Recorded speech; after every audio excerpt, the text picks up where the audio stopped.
number of atoms in unit cell divided by volume of atom in the unit cell.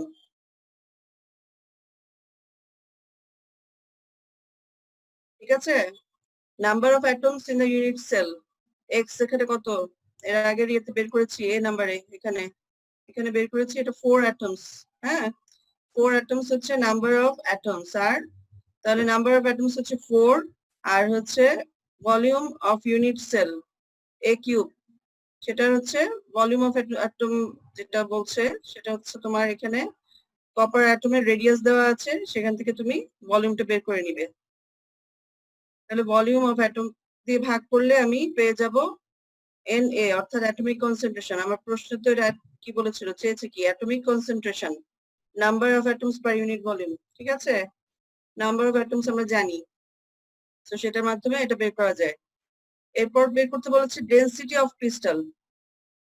আচ্ছা, density বের করার জন্য আমার equation ছিল rho equal to MAT divided by NA। তাহলে এখানে আমার রোটাকে তারা আবার জাস্ট কনভার্ট করছে, রো হচ্ছে mass of all atoms in unit cell divided by volume of unit cell. Volume of unit cell তো জানি, আর mass of all atoms in unit cell সেটাকে তোমার কনভার্ট করেছে পরে x into MAT by NA। এটা কোথা থেকে জিনিসটা এনেছে বুঝতে পেরেছো কিছু? এটা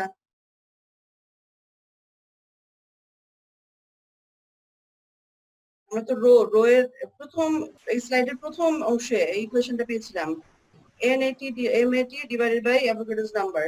তাহলে অ্যাভোগাড্রোস নাম্বার প্লেস করব আর NAT এখানে বের করছি, এখানে NAT এর মান বের করছি 8.43 আর MAT হচ্ছে আমার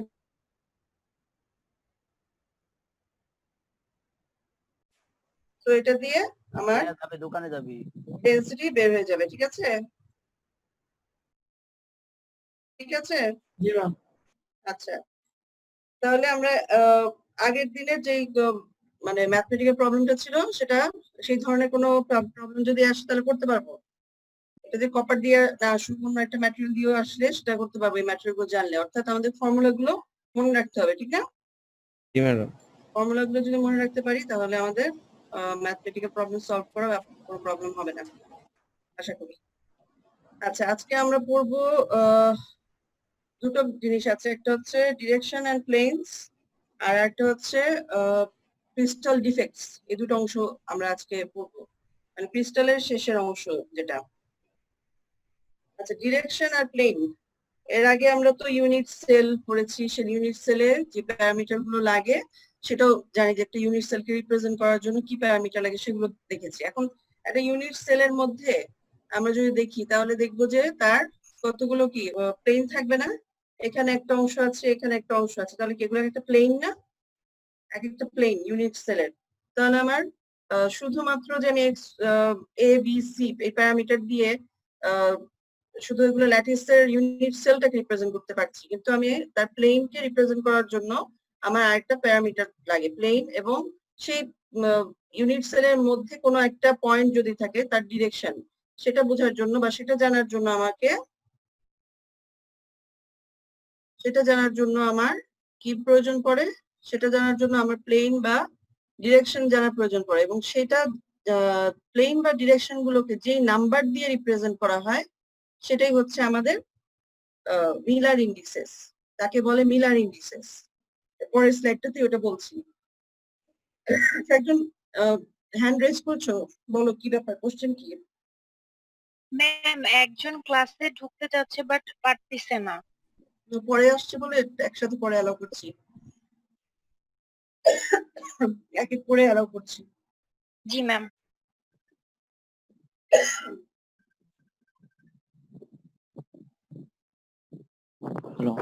আচ্ছা, তাহলে মিলার ইন্ডিসেস হচ্ছে groups of numbers used to express different place and direction in the crystal lattice.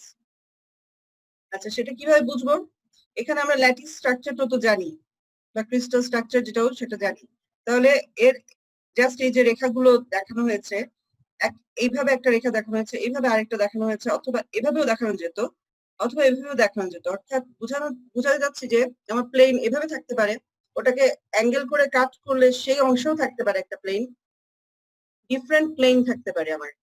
এই প্লেন গুলোকে কতগুলো তুমি মানে ইন্ডিকেট করবে কিভাবে যে কোনটা কোন প্লেন, সেটা ইন্ডিকেট করার জন্য কতগুলো নাম্বার ইউজ করা হয়। আবার এই ল্যাটিসটার ভেতরে কোনো একটা পয়েন্ট কে ডিটেক্ট করতে চাও, পি একটা পয়েন্ট ডিটেক্ট করতে চাও বা কিউ একটা পয়েন্ট ডিটেক্ট করতে চাও, তাহলে সেটা কিভাবে বুঝবা যে এর কোন দিকে আছে, এই ল্যাটিসটার কোন অংশে আছে পয়েন্টটা। তাহলে সেটাকে এক্সপ্রেস করার জন্য যেই মানে ডিরেকশনটা জরুরি আমার অরিজিন থেকে, সেইটার জন্য আমার কতগুলো নাম্বার প্রয়োজন হয়, নাম্বার দিয়ে আমি রিপ্রেজেন্ট করতে পারি। তো সেটাকে বলা হয়ে থাকে মিলার ইন্ডিসেস। ঠিক আছে, মিলার ইন্ডিসেস কথাটা বুঝছো তো? নাম্বার দিয়ে আমি ক্রিস্টাল প্লেন এবং ক্রিস্টাল ডিরেকশনকে রিপ্রেজেন্ট করতে পারবো, সেই নাম্বার গুলোকে বলা হয় মিলার ইন্ডিসেস। এর আগের স্লাইডের মধ্যে জাস্ট প্লেনকে কিভাবে রিপ্রেজেন্ট করা হয় সেই জিনিসটা এক্সপ্রেস করে দিচ্ছি। প্লেনকে যে ফার্স্ট ব্র্যাকেট এইভাবে প্রেজেন্ট করা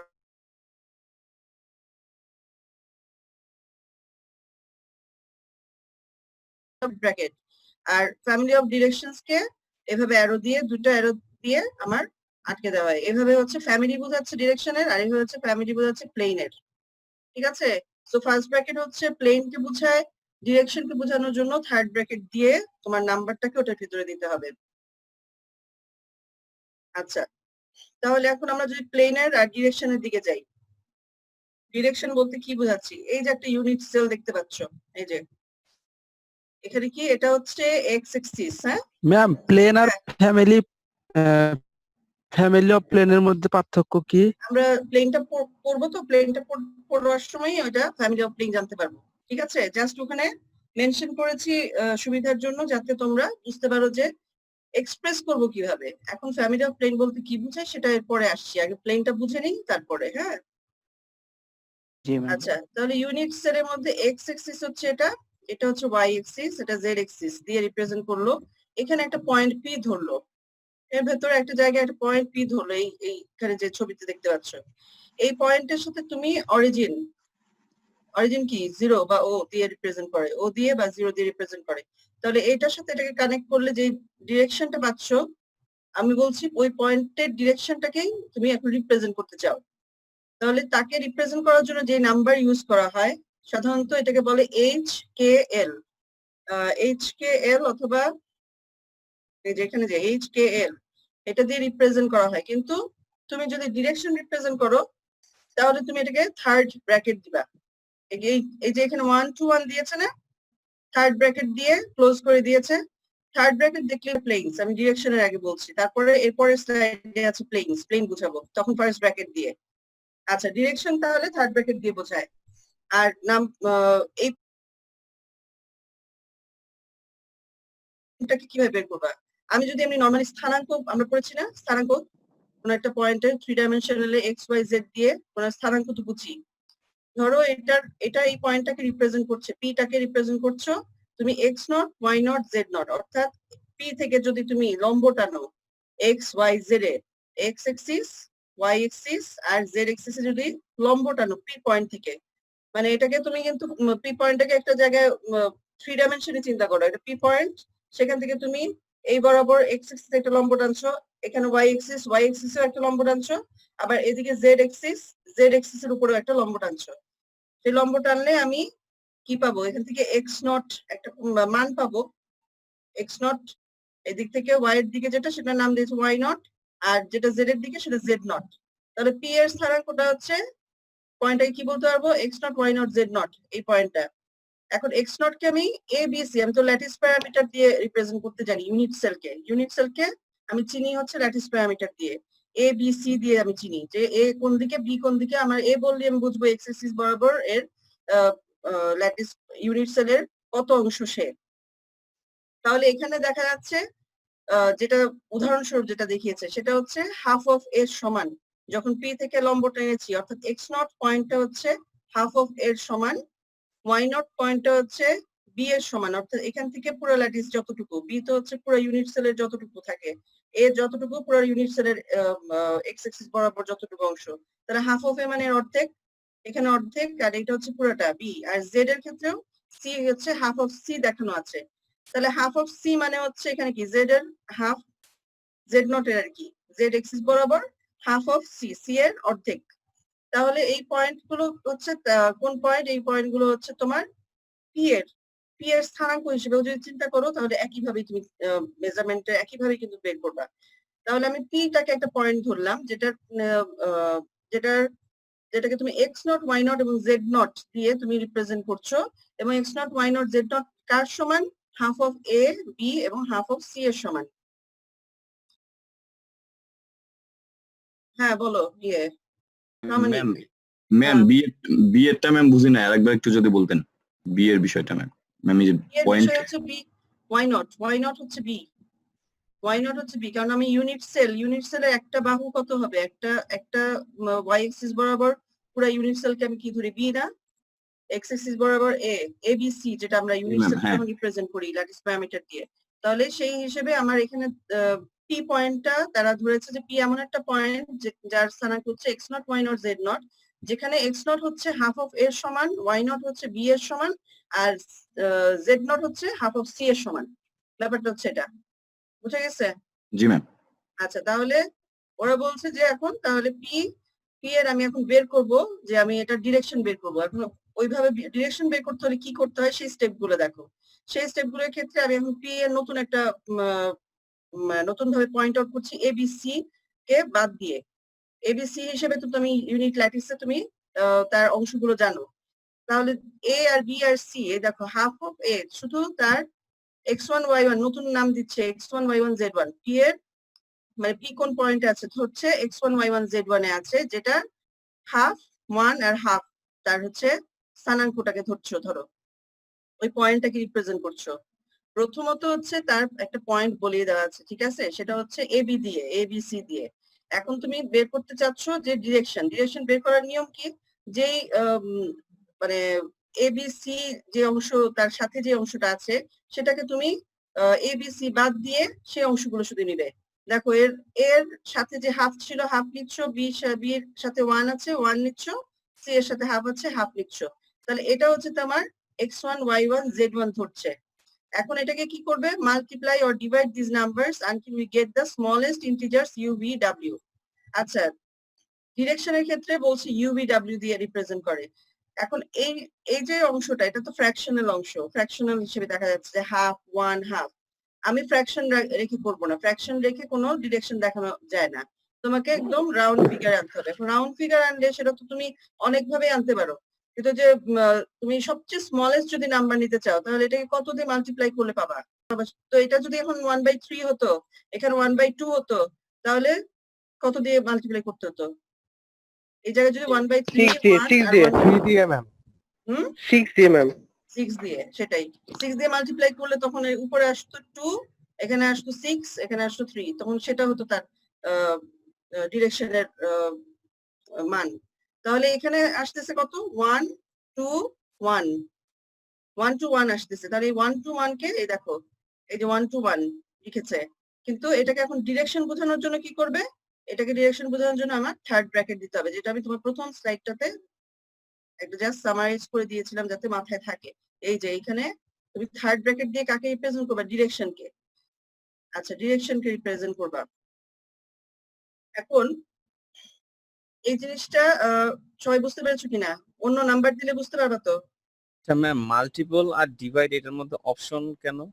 অপশন দিচ্ছি তোমার এখানে যেকোনো যে তুমি ডিভাইড করেও আনো বা মাল্টিপ্লাই করে আনো, যেভাবে আনো তুমি রাউন্ড ফিগার আনতে হবে, রাউন্ড ফিগার আনতে হবে। তিনটাতেই যেন রাউন্ড ফিগার থাকে, কোনো ফ্র্যাকশন না থাকে। সেটা এখন তোমার ডিপেন্ড করবে তোমার নাম্বার গুলো কেমন আছে সেটার উপরে। ও আচ্ছা, তা তোমার একটা পয়েন্ট যেটা দিয়ে দিব সেই পয়েন্টটা কেমন আছে সেই পয়েন্টের উপরে ডিপেন্ড করবে, জি ঠিক আছে? জি। হ্যাঁ, বাঁধন কিছু বলতেছো? হ্যান্ড রেজ করা কেন? আমার কোশ্চেন ছিল, হয়ে গেছে, অ্যানসার পেয়ে গেছি ম্যাম। আচ্ছা, হ্যান্ড রেজটা উঠে না কেন? এখানে যে তোমরা 100 উঠাই ফেলতে পারো না কোশ্চেন করার পরে? ম্যাম তাহলে তো হ্যাঁ সেকেন্ড টাইমে চলে আসে। আবার আছে। আচ্ছা ম্যাম, বলো। এখানে যে 121 অ্যানসারটা বাইরে হয়েছে, এখানে কি দাড়ি কমা কিছু হবে না না নাকি? না না, দাড়ি কমা হবে না। এটাই হচ্ছে রিপ্রেজেন্টেশন। রিপ্রেজেন্ট করার ওয়ে হচ্ছে ইউ ভি ডাব্লিউ। এই যে 1 2 1, ইউ এর জায়গায় একটা সংখ্যা বসবে, ভি এর জায়গায় একটা বসবে, ডাব্লিউ এর জায়গায় একটা বসবে। এটার মধ্যে কোনো কমা বসবে না, অর্থাৎ এটা কোনো স্থানাঙ্কর মতো না। স্থানাঙ্ক না, এটা হচ্ছে ডিরেকশন। ডিরেকশন বোঝাতে গেলে তোমাকে সিম্পলি ওই নাম্বারটা বসাতে হবে। আবার এটা 121 বলবা না, এটা বলবা 121, ঠিক আছে? রিপ্রেজেন্ট করার সময় 121 বলা যাবে না। এটা কোনো মানে 1000 বা 100 এগুলোর সংখ্যা না, এগুলো হচ্ছে 1 2 1 এক একটা ডিরেকশন বোঝায়, কোন দিক সেটাকে বোঝায়, ঠিক আছে? প্লেনে। আরেকটা জিনিস ম্যাম, এখানে যে x1 y1 z1 এর মান নিয়েছেন, এগুলো কি x0 y0 এর কোএফিসিয়েন্ট গুলা নাকি? হ্যাঁ হ্যাঁ হ্যাঁ, ওটাই তো বললাম, এবিসি কে বাদ দিয়ে, বুঝতে পারছি ম্যাম। এবিসি কে বাদ দিয়ে সেই অংশটা খালি তুমি দিচ্ছ। আচ্ছা, তাহলে এইটুকু বোঝা গেছে। এখন যদি আমি এই নরমাল একটা ইউনিট সেল ধরি, ওটা তো আমি যে কোনো একটা পয়েন্টে ধরেছি, আর আমার যদি এখন ইউনিট সেলের কোন একটা এক্সিস এর উপরে পয়েন্ট থাকে, সেটা আমি কিভাবে বের করবো? সেটা বের করার জন্য এত স্টেপেও যাওয়া লাগবে না, আমি এমনি দেখেও বুঝতে পারবো। দেখো, এই যে ইউনিট সেলটা, ইউনিট সেলের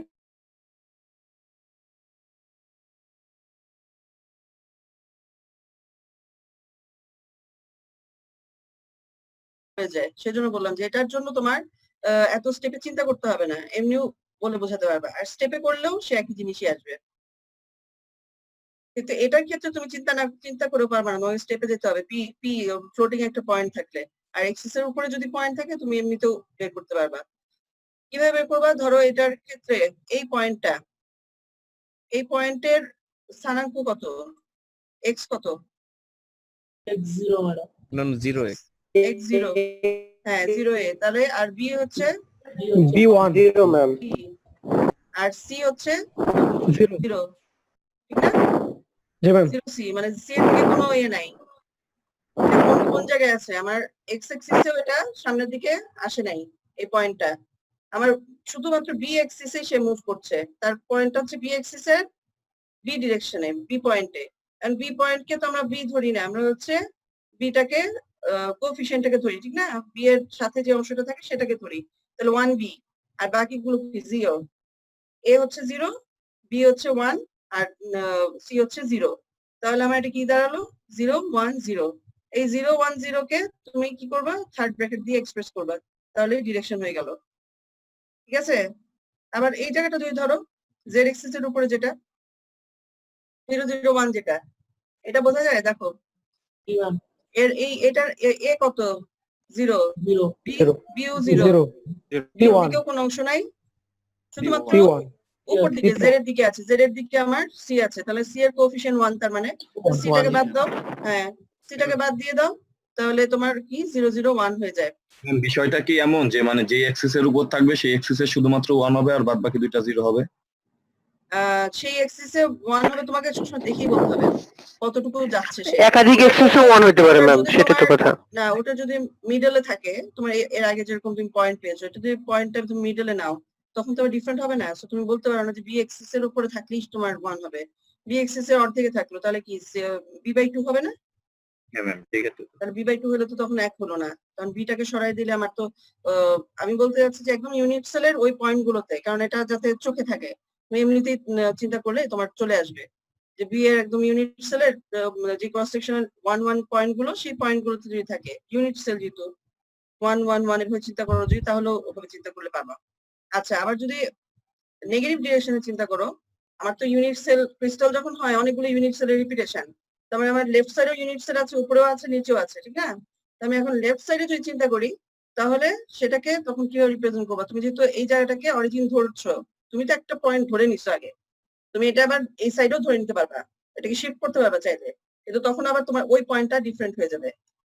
তো তুমি কিভাবে চিন্তা করছো সেটার উপর ডিপেন্ড করবে, তুমি কোনটাকে অরিজিন ধরছো সেটার উপর ডিপেন্ড করবে তোমার অন্য পয়েন্টটা। তুমি যখন বলবা যে 0 1 0, তখন একটা মানুষ সেই অরিজিনটা দেখবে, সেই অরিজিন থেকে তার 0 1 0 কোন ডিরেকশনে কোন পয়েন্টটা হয়, তখন সে ওইটা কাউন্ট করতে পারবে। আবার তুমি যদি বলো এখন এই যে এখানে যেটা বলছে যে -0 -1 0, মানে 1 বার 0, এই 1 বার কখন ইউজ করে? যখন হচ্ছে তার নেগেটিভ ডিরেকশনে, অর্থাৎ এখানে -1 মানে বিটাকে y axis যেটা, সেটাকে তুমি মাইনাস ধরছো, বুঝতে পারছো? তুমি যদি মাইনাস ডিরেকশনে চিন্তা করো, 0 1 0 বের করো, তাহলে ধরো এটা এখানে আরেকটা ইউনিট সেল, এখানে একটা ইউনিট সেল, সেটার ওই পয়েন্টটা 0 -1 0, সেই পয়েন্টটাকে এরকম একটা পয়েন্ট পাবা না এদিকেও? পাবা তো? এই পয়েন্টটাকে তুমি কিভাবে রিপ্রেজেন্ট করবা? তুমি তো একটাকে রিপ্রেজেন্ট করেছো 0 1 0 দিয়ে, তাহলে ওই দিকে রিপ্রেজেন্ট করার জন্য সেটা নেগেটিভ ডিরেকশন বোঝানোর জন্য তাকে বার দেওয়া হয়, উপরে একটা বার রিপ্রেজেন্ট করা হয়। অর্থাৎ বিটা যেদিকে আমি চিন্তা করেছি তার অপোজিট ডিরেকশনে হচ্ছে এই পয়েন্টটা আছে।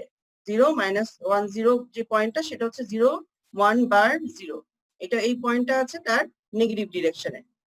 ঠিক আছে, বোঝা গেছে তো? জি ম্যাম।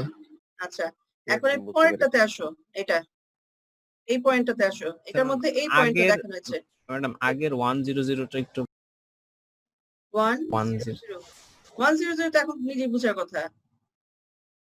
এই দুটো যদি এক্স বুঝে থাকো, এক্স অ্যাক্সিসে আছে এই কারণে 1, হ্যাঁ এক্স বাদ বাকিগুলোতে নাই এই কারণে 0। ঠিক না? এটা তো এখন নিজে বোঝার কথা এই অংশটা।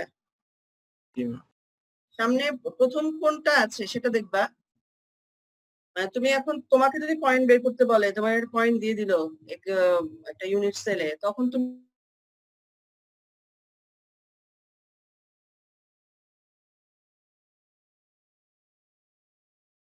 তাহলে এটা দেখো 110 110 ক্ষেত্রে কি এই পয়েন্টটাকে কি ধরতে পারো? আগে এক্সিস মানে এক্স এক্সিস বরাবর কতটুকু আছে? এক্স এক্সিস বরাবর এই পয়েন্টটাকে যদি ধরো, এখান থেকে এটা লম্ব টানলে এইটুকু কত? এ না? বুঝি না আরেকবারে। এই যে এই পয়েন্টটাকে তুমি যদি এখন ডিটেক্ট করতে চাও, এখান থেকে লম্ব টানো, আমি এটা থেকে এক্স এক্সিস বরাবর লম্ব টানো, ওয়াই এক্সিস বরাবর লম্ব টানবা, জেড এক্সিস বরাবর লম্ব টানবা না? তাহলে এটা থেকে এক্স এক্সিস বরাবর যদি লম্ব টানো, তাহলে এটা তার একদম এই পয়েন্টে যে পড়ছে, তাহলে কি এটা পুরোটা না? এ হবে এ ফুল এ হবে, তাহলে এ, আর এই জায়গায় হবে পুরোটা বি। আর এটার এদিকে কোনো ডিসপ্লেসমেন্ট আছে? নাই। জেড এর সাথে তো অরিজিনে সে সেট করছে, তো এটার জেড এর কোনো ভ্যালু নাই, ঠিক না? তার মানে জেড এর 0। তাহলে তোমার আসছে কত? জি, এ ma'am. বি সি, যদি এ বি বাদ দাও তাহলে এ হচ্ছে, এটা হচ্ছে 1, তারপর বির দিকেও হচ্ছে 1, আর বাকিটা হচ্ছে 0। ঠিক আছে, তাহলে এই ওয়েতে তোমরা বের করবে। দুটো জিনিস তো দেখালাম, বাকিগুলো নিজের আগে চিন্তা করো, তারপর যদি প্রবলেম হয় আমাকে বলো। ঠিক আছে, ক্লিয়ার হইলাম না ম্যাম, আরেকটু যদি একবার বলতেন। কোনটা? এটা 110 জি ম্যাম, এটা 110 11 হচ্ছে 1, প্রথম ওয়ানটা কি? এইখান থেকে তুমি লম্ব টানছো, এখানে কি করছিলে? পি পয়েন্ট থেকে লম্ব টানলে ওর এক্সিসে কতটুকু সেটা বোঝা যায় না? ওরকম তুমি এটাকে ধরো একটা পি পয়েন্ট, সেখান থেকে তুমি লম্ব টেনেছো এটার উপরে, এক্স এক্সিস বরাবর লম্ব টেনেছো, তাহলে এটা ছেদ করেছে কোথায়? একদম ইউনিট সেলের কর্নারে। তাহলে এটা পুরো পরিমাণটা কত? এ।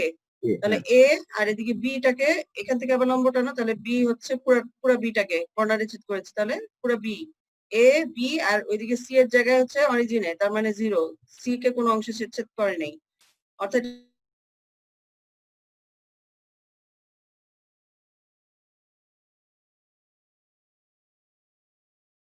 তাহলে এ বি 0 এর মধ্যে আমার এ তো এর কোফিশিয়েন্ট 1, বি এর কোফিশিয়েন্ট 1, আর ওটা 0।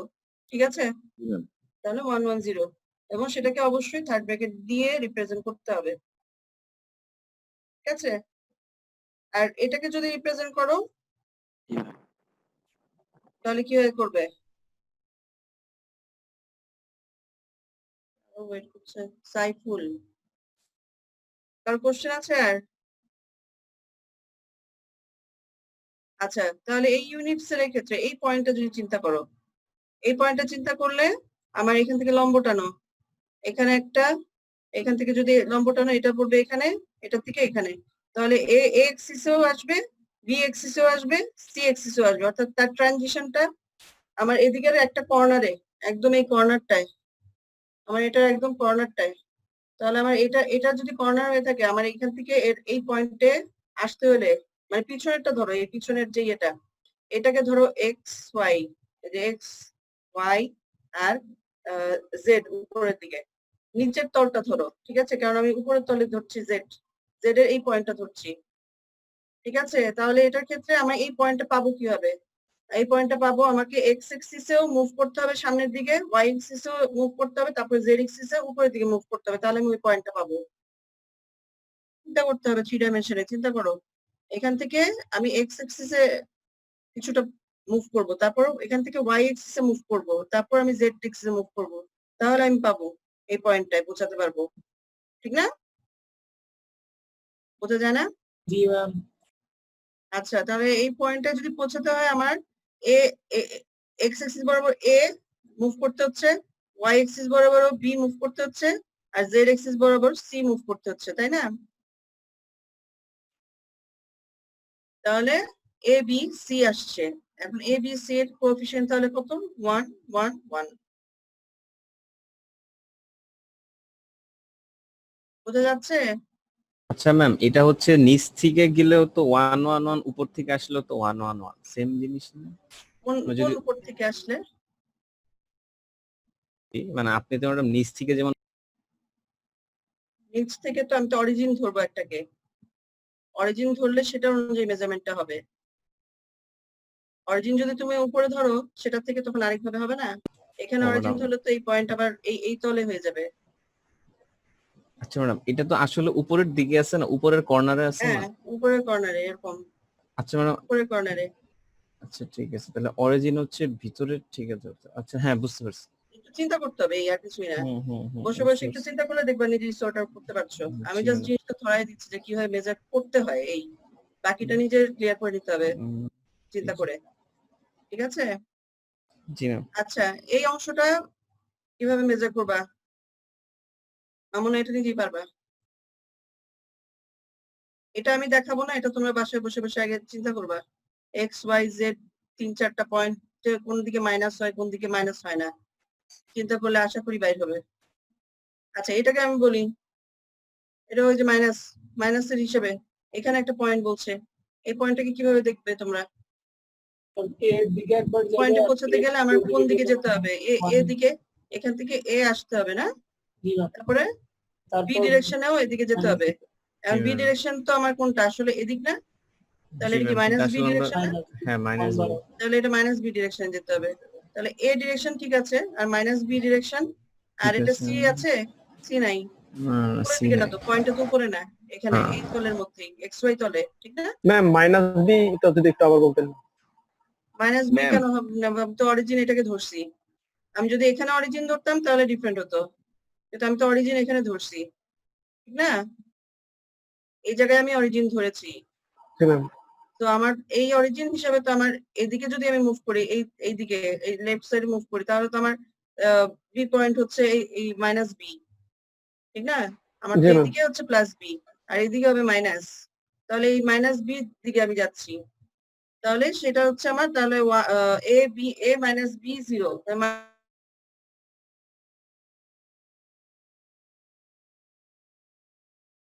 কিভাবে রিপ্রেজেন্ট করে ডিরেকশনের ক্ষেত্রে? উপরে একটা বার দিয়ে, ঠিক আছে? ম্যাম মানে নেগেটিভ সাইডে সি নাই এই কারণে 0 দেওয়া হয়েছে তাই না? হ্যাঁ, সি নাই মানে কি, জিরোর সাথে সি মাল্টিপ্লাই করলে 0 হয়ে যায় না? যে কোনো কিছু জিরোর সাথে মাল্টিপ্লাই করলে 0 হয়ে যাবে। তাহলে এই যে এরকম যে জিনিসটা আমরা পি সময় পড়লাম, এই হাফ এর জায়গায় তখন তার মানে 0, বোঝা গেছে না? তার কোএফিসিয়েন্টটা তাহলে 0, ঠিক আছে? আচ্ছা, আর এখানে 1 1 1 সব প্লেন গুলো দেখানো হয়েছে, এক একটা পয়েন্ট দিয়ে দিয়ে পয়েন্ট গুলো দেখানো হয়েছে। এটা জাস্ট তোমরা দেখবা, একটা পয়েন্ট হিসাব করবা, করে করে দেখবা যে ওখানে যে নাম্বার গুলো দেওয়া আছে সেটা তোমার আসে কিনা তোমার ক্ষেত্রে। এটা কারেক্ট আছে, এখন তুমি এটা খালি মেজার করে দেখবা, যে ওয়েতে দেখানো হয়েছে 1 1 1 কিন্তু দেখিয়েছি, সো অন্য পয়েন্ট গুলো নিজে মেজার করে দেখবা যে হ্যাঁ হয় কিনা। এই এই উদাহরণটা এখানে শুধুমাত্র দিয়েছি এই কারণে যে তোমার ফ্যামিলি অফ প্লেনস যে কথাটা বলেছে, ফ্যামিলি অফ প্লেনস বলতে বোঝায় হচ্ছে এই যে অনেকগুলো ডিরেকশন 1 1 1 দেখছো, 1 1 1 এর একটা কম্বিনেশন, অর্থাৎ আমার 1 1 1 না থাকবে একটা ডিরেকশনে, 1 মাইনাস 1 1 থাকবে একটা ডিরেকশনে। আমি মাইনাস যখন বলি, মাইনাসকে কিন্তু তোমরা ডিরেকশনটা বার হিসেবেই চিন্তা করবা, নাহলে বার বলে তো আর সামনে আগাতে পারবো না, সে কারণে মাইনাস বলছি, কিন্তু রিপ্রেজেন্ট করবা কিন্তু বার দিয়ে, ওটা মাইনাস দিয়ে রিপ্রেজেন্ট করলে রং, ঠিক আছে?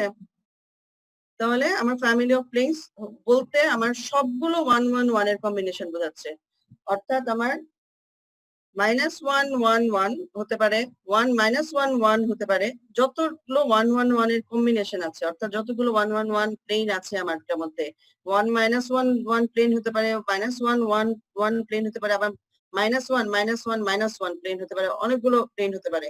তো সেই সবগুলো প্লেনকে যদি তুমি একবারে রিপ্রেজেন্ট করতে চাও, বারবার করে প্লেন হিসেবে না লিখতে চাও, থার্ড ব্র্যাকেট দিয়ে বারবার করে লিখবে এরকম না লিখতে চাও, রিপ্রেজেন্ট করতে চাও যে সব 1 প্লেন গুলো, তাহলে তখন ফ্যামিলি অফ প্লেন দিয়ে তোমাকে রিপ্রেজেন্ট করতে হবে।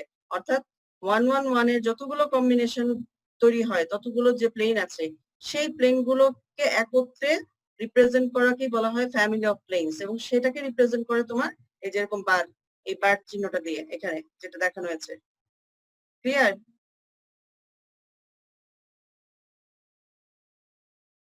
বোঝানো জি, গেছে ma'am. নাকি না? Yes ma'am. তাহলে এটা হচ্ছে তোমার তোমার কুইজ বা অনেক কিছুতেই আসতে পারে। তোমার একটা ফ্যামিলি অফ প্লেন না, মানে প্লেন বের করতে হতে পারে, ডিরেকশন বের করতে হতে পারে, অথবা একটা ডিরেকশন দিলাম সেটাকে তোমার ছবিতে এঁকে দিতে হতে পারে। মানে জিনিসটা তুমি বোঝো কিনা, ওই পয়েন্টটা তুমি চিনো কিনা, ওই পয়েন্টটা ডিটেক্ট করতে জানো কিনা, প্লেনকে কিভাবে রিপ্রেজেন্ট করে বা ডিরেকশন কিভাবে রিপ্রেজেন্ট করে, সেই জিনিসগুলো তুমি জানো কিনা, সেই জিনিসগুলো তোমার লাগবে। কারণ তোমার ক্রিস্টালের যে কোনো পয়েন্টে প্লেন ডিরেকশন গুলো তো লাগবে, ঠিক না? জি ম্যাম। আচ্ছা, এরপর আসছে প্লেনকে আমরা কিভাবে রিপ্রেজেন্ট করব। আচ্ছা, প্লেন হচ্ছে এখানে আমি দেখাচ্ছি একটা ইয়েলো কালারের যে অংশটা, সেটাকে দেখাচ্ছে যে এই প্লেনটাকে আমি রিপ্রেজেন্ট করতে চাচ্ছি। আমার এক্স ওয়াই জেড এই ব্লু কালারের যে অংশটা আছে সেটা হচ্ছে আমার ইউনিট সেল, আর এটার মধ্যে যে ইয়েলো কালারের অংশ আছে, সেই ইয়েলো কালারের অংশটা হচ্ছে একটা প্লেন। সেই প্লেনটাকে আমি রিপ্রেজেন্ট করতে যাচ্ছি মিলার ইন্ডিসেস দিয়ে, HKL এই মিলার ইন্ডিসেস দিয়ে আমি রিপ্রেজেন্ট করতে যাচ্ছি। কিভাবে করতে হয় সেই নিয়মটা কি? আচ্ছা, এই প্লেনটা ইন্টারসেপ্টস x0 y0 z0। এই প্লেনটা আগে দেখতে হবে এক্স ওয়াই জেড ডিরেকশনে এক্সিস কে কোন কোন পয়েন্টে ছেদ করছে, ইন্টারসেক্ট করছে, সেটাকে x0 y0 z0 পয়েন্ট ধরলো। কিন্তু x0 y0 z0 a b c দিয়ে রিপ্রেজেন্ট করলে কিভাবে দিবা? ABC দিয়ে যদি রিপ্রেজেন্ট করতে চাও তাহলে এই এক্স অ্যাক্সিস বরাবর এটা বলছে হাফ অফ এ তে আছে, মানে ইন্টারসেক্ট করেছে। আর এখান থেকে যদি এই পয়েন্টটা বলো, এই পয়েন্টটাকে কত বি, আগে যেমন পয়েন্ট বলেছিল এখন হচ্ছে একটা প্লেন, পুরো একটা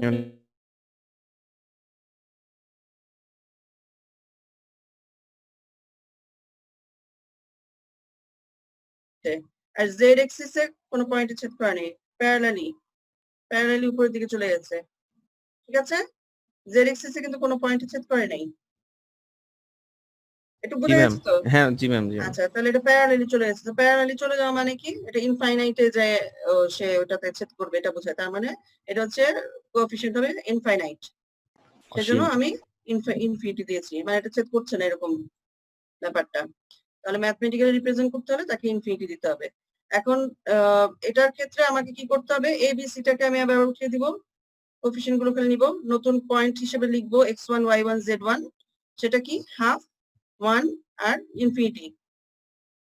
এরপর এটার কি নিতে হবে? রেসিপ্রোকাল নিতে হবে, 1/x1 1/y1 1/z1। তাহলে কত দাঁড়ায়? 1/half 1/1 1/infinity। 1/half মানে কত? 2। 1/1 মানে 1, আর 1/infinity মানে 0। তাহলে 2 1 0 তিনটা পয়েন্ট পেলাম x0 y0 z0 হিসেবে, সরি x0 y0 z0 না, নতুন আরেকটা পয়েন্ট হিসেবে HKL হিসেবে। কারণ x0 y0 আর z0 হচ্ছে সিম্পলি কোএফিশিয়েন্ট গুলা, ঠিক না? তো এখানে আমি এটা লিখতে পারি যে মিলার ইন্ডিসেস HKL হচ্ছে 2 1 0। বুঝা গেছে? Yes ma'am. আচ্ছা, তাহলে প্লেন গুলোতে আমরা এভাবে রিপ্রেজেন্ট করতে পারি।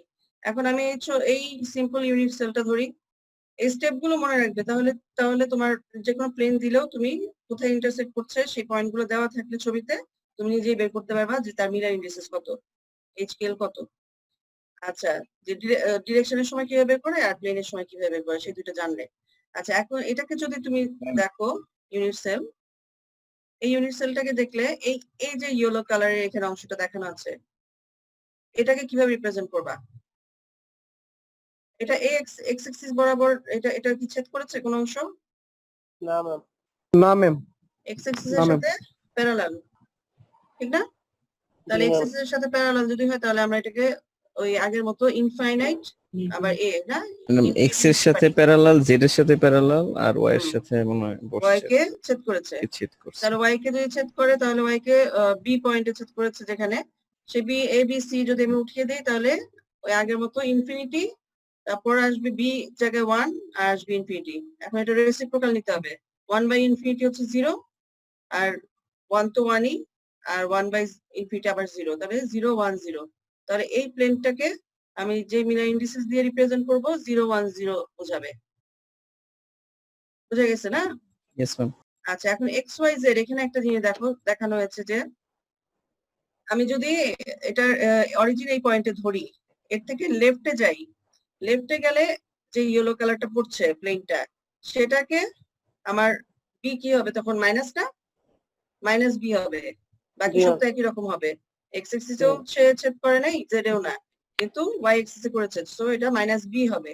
তাহলে এখানে শুধুমাত্র 0 -1 0 0 1 0 প্লেনের সাথে প্যারালালি আছে, কিন্তু অরিজিন থেকে লেফট সাইডে আছে সেটা বোঝানোর জন্য যে আমার এই প্লেনটা কোন দিকে আছে, আমার অরিজিন থেকে লেফটে আছে, তাহলে সেটা হচ্ছে 0 -1 0 হচ্ছে। এখন এখানে আরেকটা জিনিস যেটা, সেটা হচ্ছে আমি যদি এখানে দেখি, যেখানে লিখেছে 0 1 0 এই প্লেনটাও, 0 1 0 এই প্লেনটাও, ঠিক না?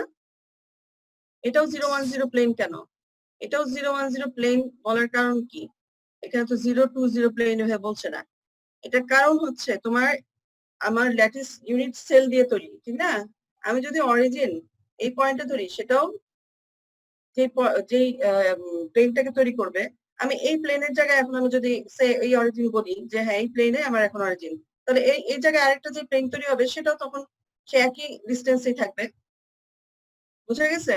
তার মানে সেটা এখানে যদি আমি অরিজিন ধরি তাহলে সেটাও 0 1 0ই ধরবে, 0 1 0ই আসবে।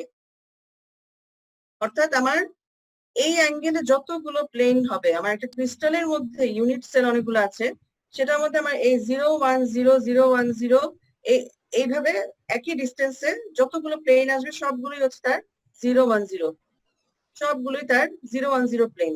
কারণ আমি এই অরিজিনকে এখন এই পয়েন্টে ধরেছি, সেটা এটা 0 1 0, আমি অরিজিনকে একটু শিফট করে দিলেও সেটা আবার 0 1 0ই হবে।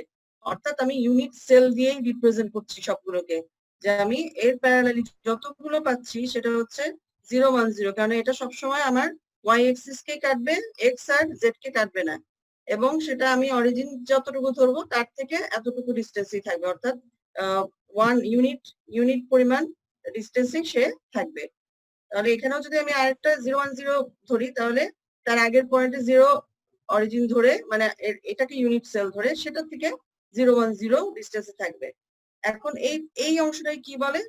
এই যে 0 1 0 0 1 0 এটা কিন্তু সেম প্লেনই বলবে। তুমি যদি একটা ক্রিস্টালোগ্রাফিতে, মানে একই প্লেন কেন বলছি, এই কারণে বলছি, যেটা জানা দরকার এই কারণে, তুমি একটা ক্রিস্টালের অ্যানালাইসিস করছো কোন একটা প্লেনের, তুমি চাচ্ছ ওই প্লেনটা কোথায়, কোন কোন দিকে, তুমি ক্রিস্টালটা সম্বন্ধে জানো না, এখনো জানো না, যেটা এই ডিরেকশনে দিলে আমি এক্সট্রে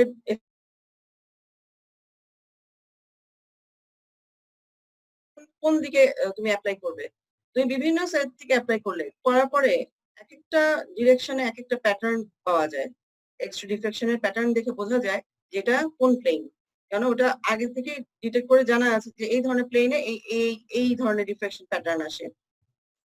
তাহলে তোমার 0 1 0, তুমি যদি এখান থেকে একটা অল্প ইউনিট সেল একটা অংশ কেটে নিলে, ওখানে যেই অ্যাঙ্গেলই নাও না কেন, যদি তোমার এখানের এই প্লেনের উপরেও পড়ে সেটা 0 1 0ই হবে। এটা এই প্লেনের উপরেও যদি রিফ্লেকশন এক্সট্রা বিম পড়ে সেটাও হবে তোমার 0 1 0ই। অর্থাৎ তুমি এই অ্যাঙ্গেলে যতগুলো প্লেন থাকবে সবগুলো প্লেনের একই ক্যারেক্টারিস্টিক থাকবে, কেননা তারা একটা ইউনিট সেল যদি তুমি চিন্তা করো, সে ওই একই ধরনের ক্যারেক্টারিস্টিক শো করবে। তুমি এটাকে ইউনিট সেল ধরছো, এটাও তো একটা ইউনিট সেল, সবগুলো তো একই সেম রকম রিপ্রেজেন্ট করলে সবগুলো সেম ভাবে প্যারালালি যাচ্ছে। সো তোমার যে ক্রিস্টালোগ্রাফি তুমি ইউজ করো না কেন, তুমি যদি এখন 0 1 0 প্লেন চাও তাহলে সেই ডিরেকশনে তোমাকে এক্সরে ফেলতে হবে। আবার যদি তুমি এখন 1 0 1 চাও তাহলে সেটা আরেক ডিরেকশনে যাবে, এবং সেটার প্যারালাল প্লেন গুলো হবে সেই মানে 1 0 0 যদি বলো তাহলে 1 0 0 প্যারালাল প্লেন তার প্যারালালি চলবে। বোঝাতে পেরেছি? ম্যাম আমার হচ্ছে মানে একটা আর কি মানে সাজেশন আছে আপনার যে যে পেন্সিল বা পেন হোল্ডারটা সেটা একটু প্যারালাল করে ধরে একটু বললে হয়তো সবাই ক্লিয়ার হয়ে যাবে জিনিসটা প্যারালাল আছে আর কি।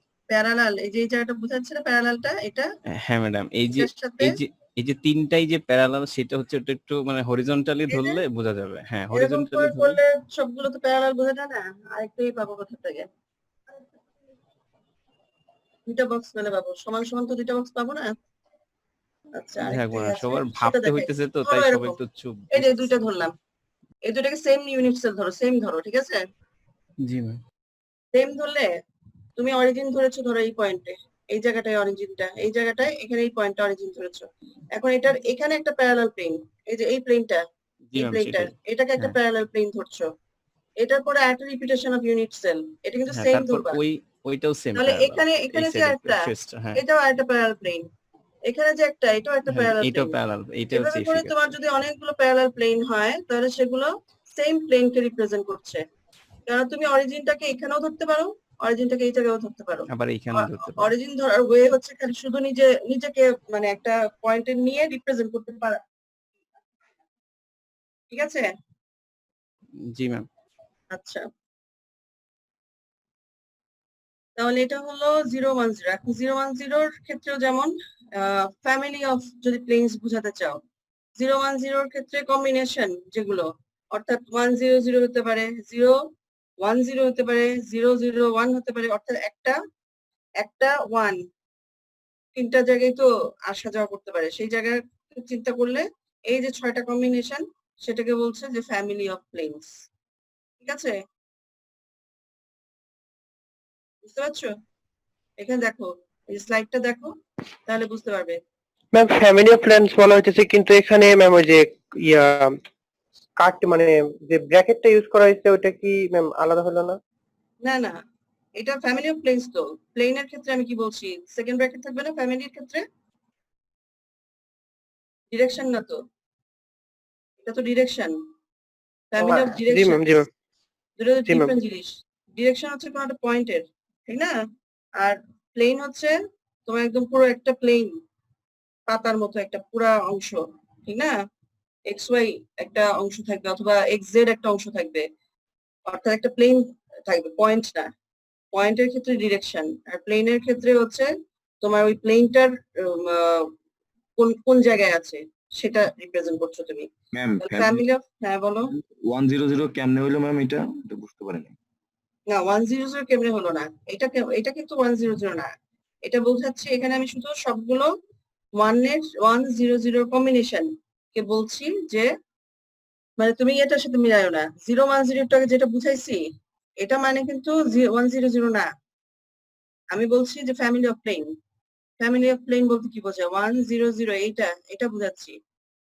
এটা সেকেন্ড হচ্ছে ব্র্যাকেট প্রথম দিয়ে, ফিগারের যে ফ্যামিলি অফ প্লেন সেটা না, প্রথম ফিগারের যেটা না বুঝাইলেন না ওই যে না না 210। না না, এটা শুধুমাত্র তো 010 আমার সেম প্লেন দেখাচ্ছি এটা, 100টা ম্যাম মানে কেন বোঝাচ্ছেন এটা? এটা মানে শুধুমাত্র, হ্যাঁ ম্যাম মানে 100টা ম্যাম মানে কেন বোঝাচ্ছেন? এটা আসলো কিভাবে? আচ্ছা, এটা আসলে এইভাবে আমি ফ্যামিলি অফ প্লেন কে কিভাবে রিপ্রেজেন্ট করবো সেটা বোঝানোর জন্য, আমি ফ্যামিলি অফ প্লেন বোঝাতে চাই, যেটার কোনটার ফ্যামিলি অফ প্লেন 100, তাহলে সেটার মধ্যে কোন কোন প্লেন গুলো পড়বে, সেটার মধ্যে ফ্যামিলি অফ প্লেন বলতে কাকে বোঝায়, তার মধ্যে 100 প্লেন পড়বে, 010 প্লেন পড়বে, 001 পড়বে, এখানে যে 6টা প্লেন লেখা আছে সেই 6টা প্লেন হচ্ছে একবারে রিপ্রেজেন্ট করতে চাইলে সেকেন্ড ব্র্যাকেট দিয়ে 100 লিখতে হবে। এখন বোঝাতে এটা পারছি? হচ্ছে সবসময় কি 6টাই হবে? হ্যাঁ, সবসময় কি এই কম্বিনেশনটা 6টাই হবে নাকি আরো বেশি বা কম হতে পারে? তুমি নিজে চিন্তা করে বলো, এটা কম্বিনেশন তো, এটা একটা পয়েন্টের কম্বিনেশন, একটা ওয়ানকে তুমি কত ভাবে কম্বিনেশন করতে পারবা? 6 ভাবে বেশি কারো পারবা? 6 ভাবেই হবে, আর হবে না। সেটাই, এটা তোমার নিজেরই জানার কথা, এটা ম্যাথমেটিক্যাল জিনিস, ম্যাম ওয়ানের পর নিজেরই বার জানার কথা, ঠিক না?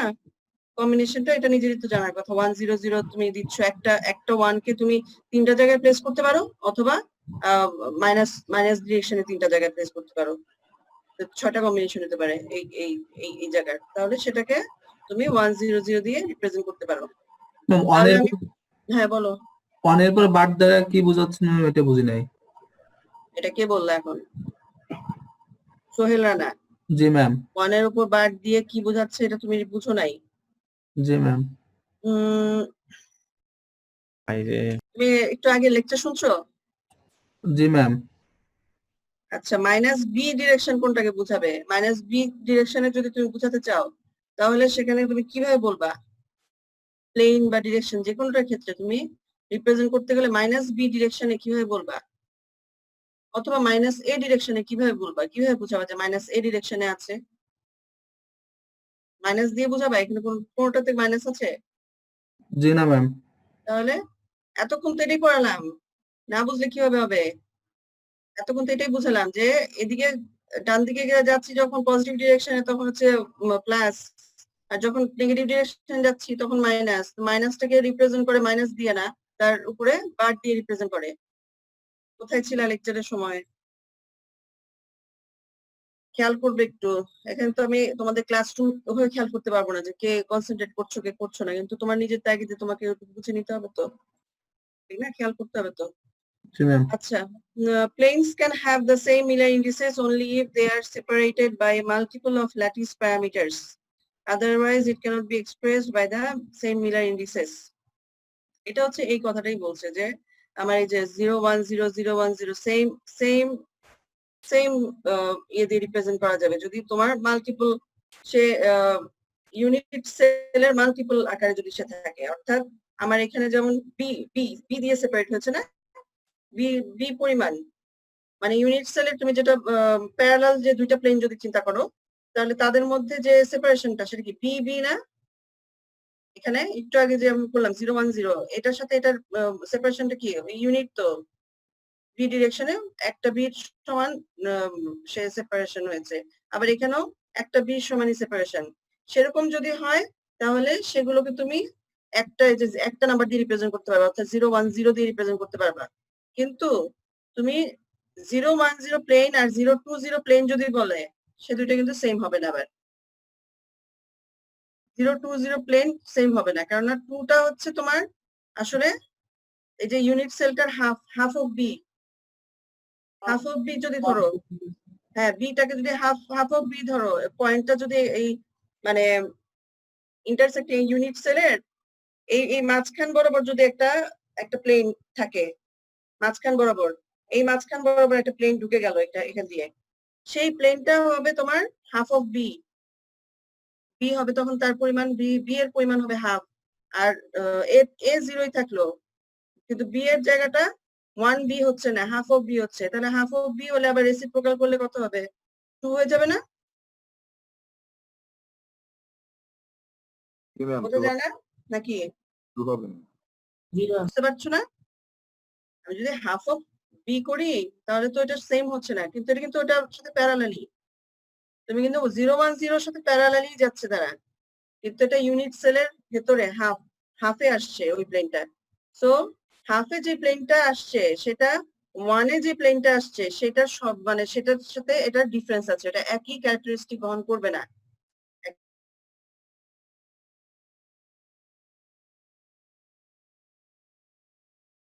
হচ্ছে সেটা একই প্লেন বলতে হবে না, দুইটার ক্যারেক্টারিস্টিক ডিফারেন্ট। এই কথাটাই এখানে বলেছি। কথাটা বুঝে গেছে? না বুঝে গেলে বলো, আবার বলি। আচ্ছা, এখন তাহলে বুঝে গেছে। এখন এটা দেখো, এটার ক্ষেত্রে তোমার রেড কালারের যে এটা সেটাকে তুমি কি বলবা? কোনটাকে ইন্টারসেক্ট করেছে? এক্স অ্যাক্সিস কে আমার এই পয়েন্টে ইন্টারসেক্ট করেছে, তার মানে এ তে ইন্টারসেক্ট করেছে। তাহলে এর যে কোএফিসিয়েন্টটা সেটা হচ্ছে 1, আর এটা parallel to b, parallel to z also, কারণ জেড কেও ছেদ করে নাই, বি কেও ছেদ করে নাই। সো ওই দুইটা হবে কি ইনফিনিটি। তো ইনফিনিটি মানে 1/ইনফিনিটি রেসিপ্রোকাল করতে হবে। রেসিপ্রোকাল করলে 1/ইনফিনিটি দুটোই 0, তাহলে সেটা হচ্ছে 1 0 0, শুধুমাত্র এক্স অ্যাক্সিসে আছে। তাহলে একভাবে যদি দেখি তাহলে দেখা যায় যে আমার যদি একটা অ্যাক্সিসকে ছেদ করে আর বাকিগুলোর সাথে প্যারালাল থাকে তাহলে সেই অ্যাক্সিসটা 1 হয় আর বাকিগুলো 0 হয়।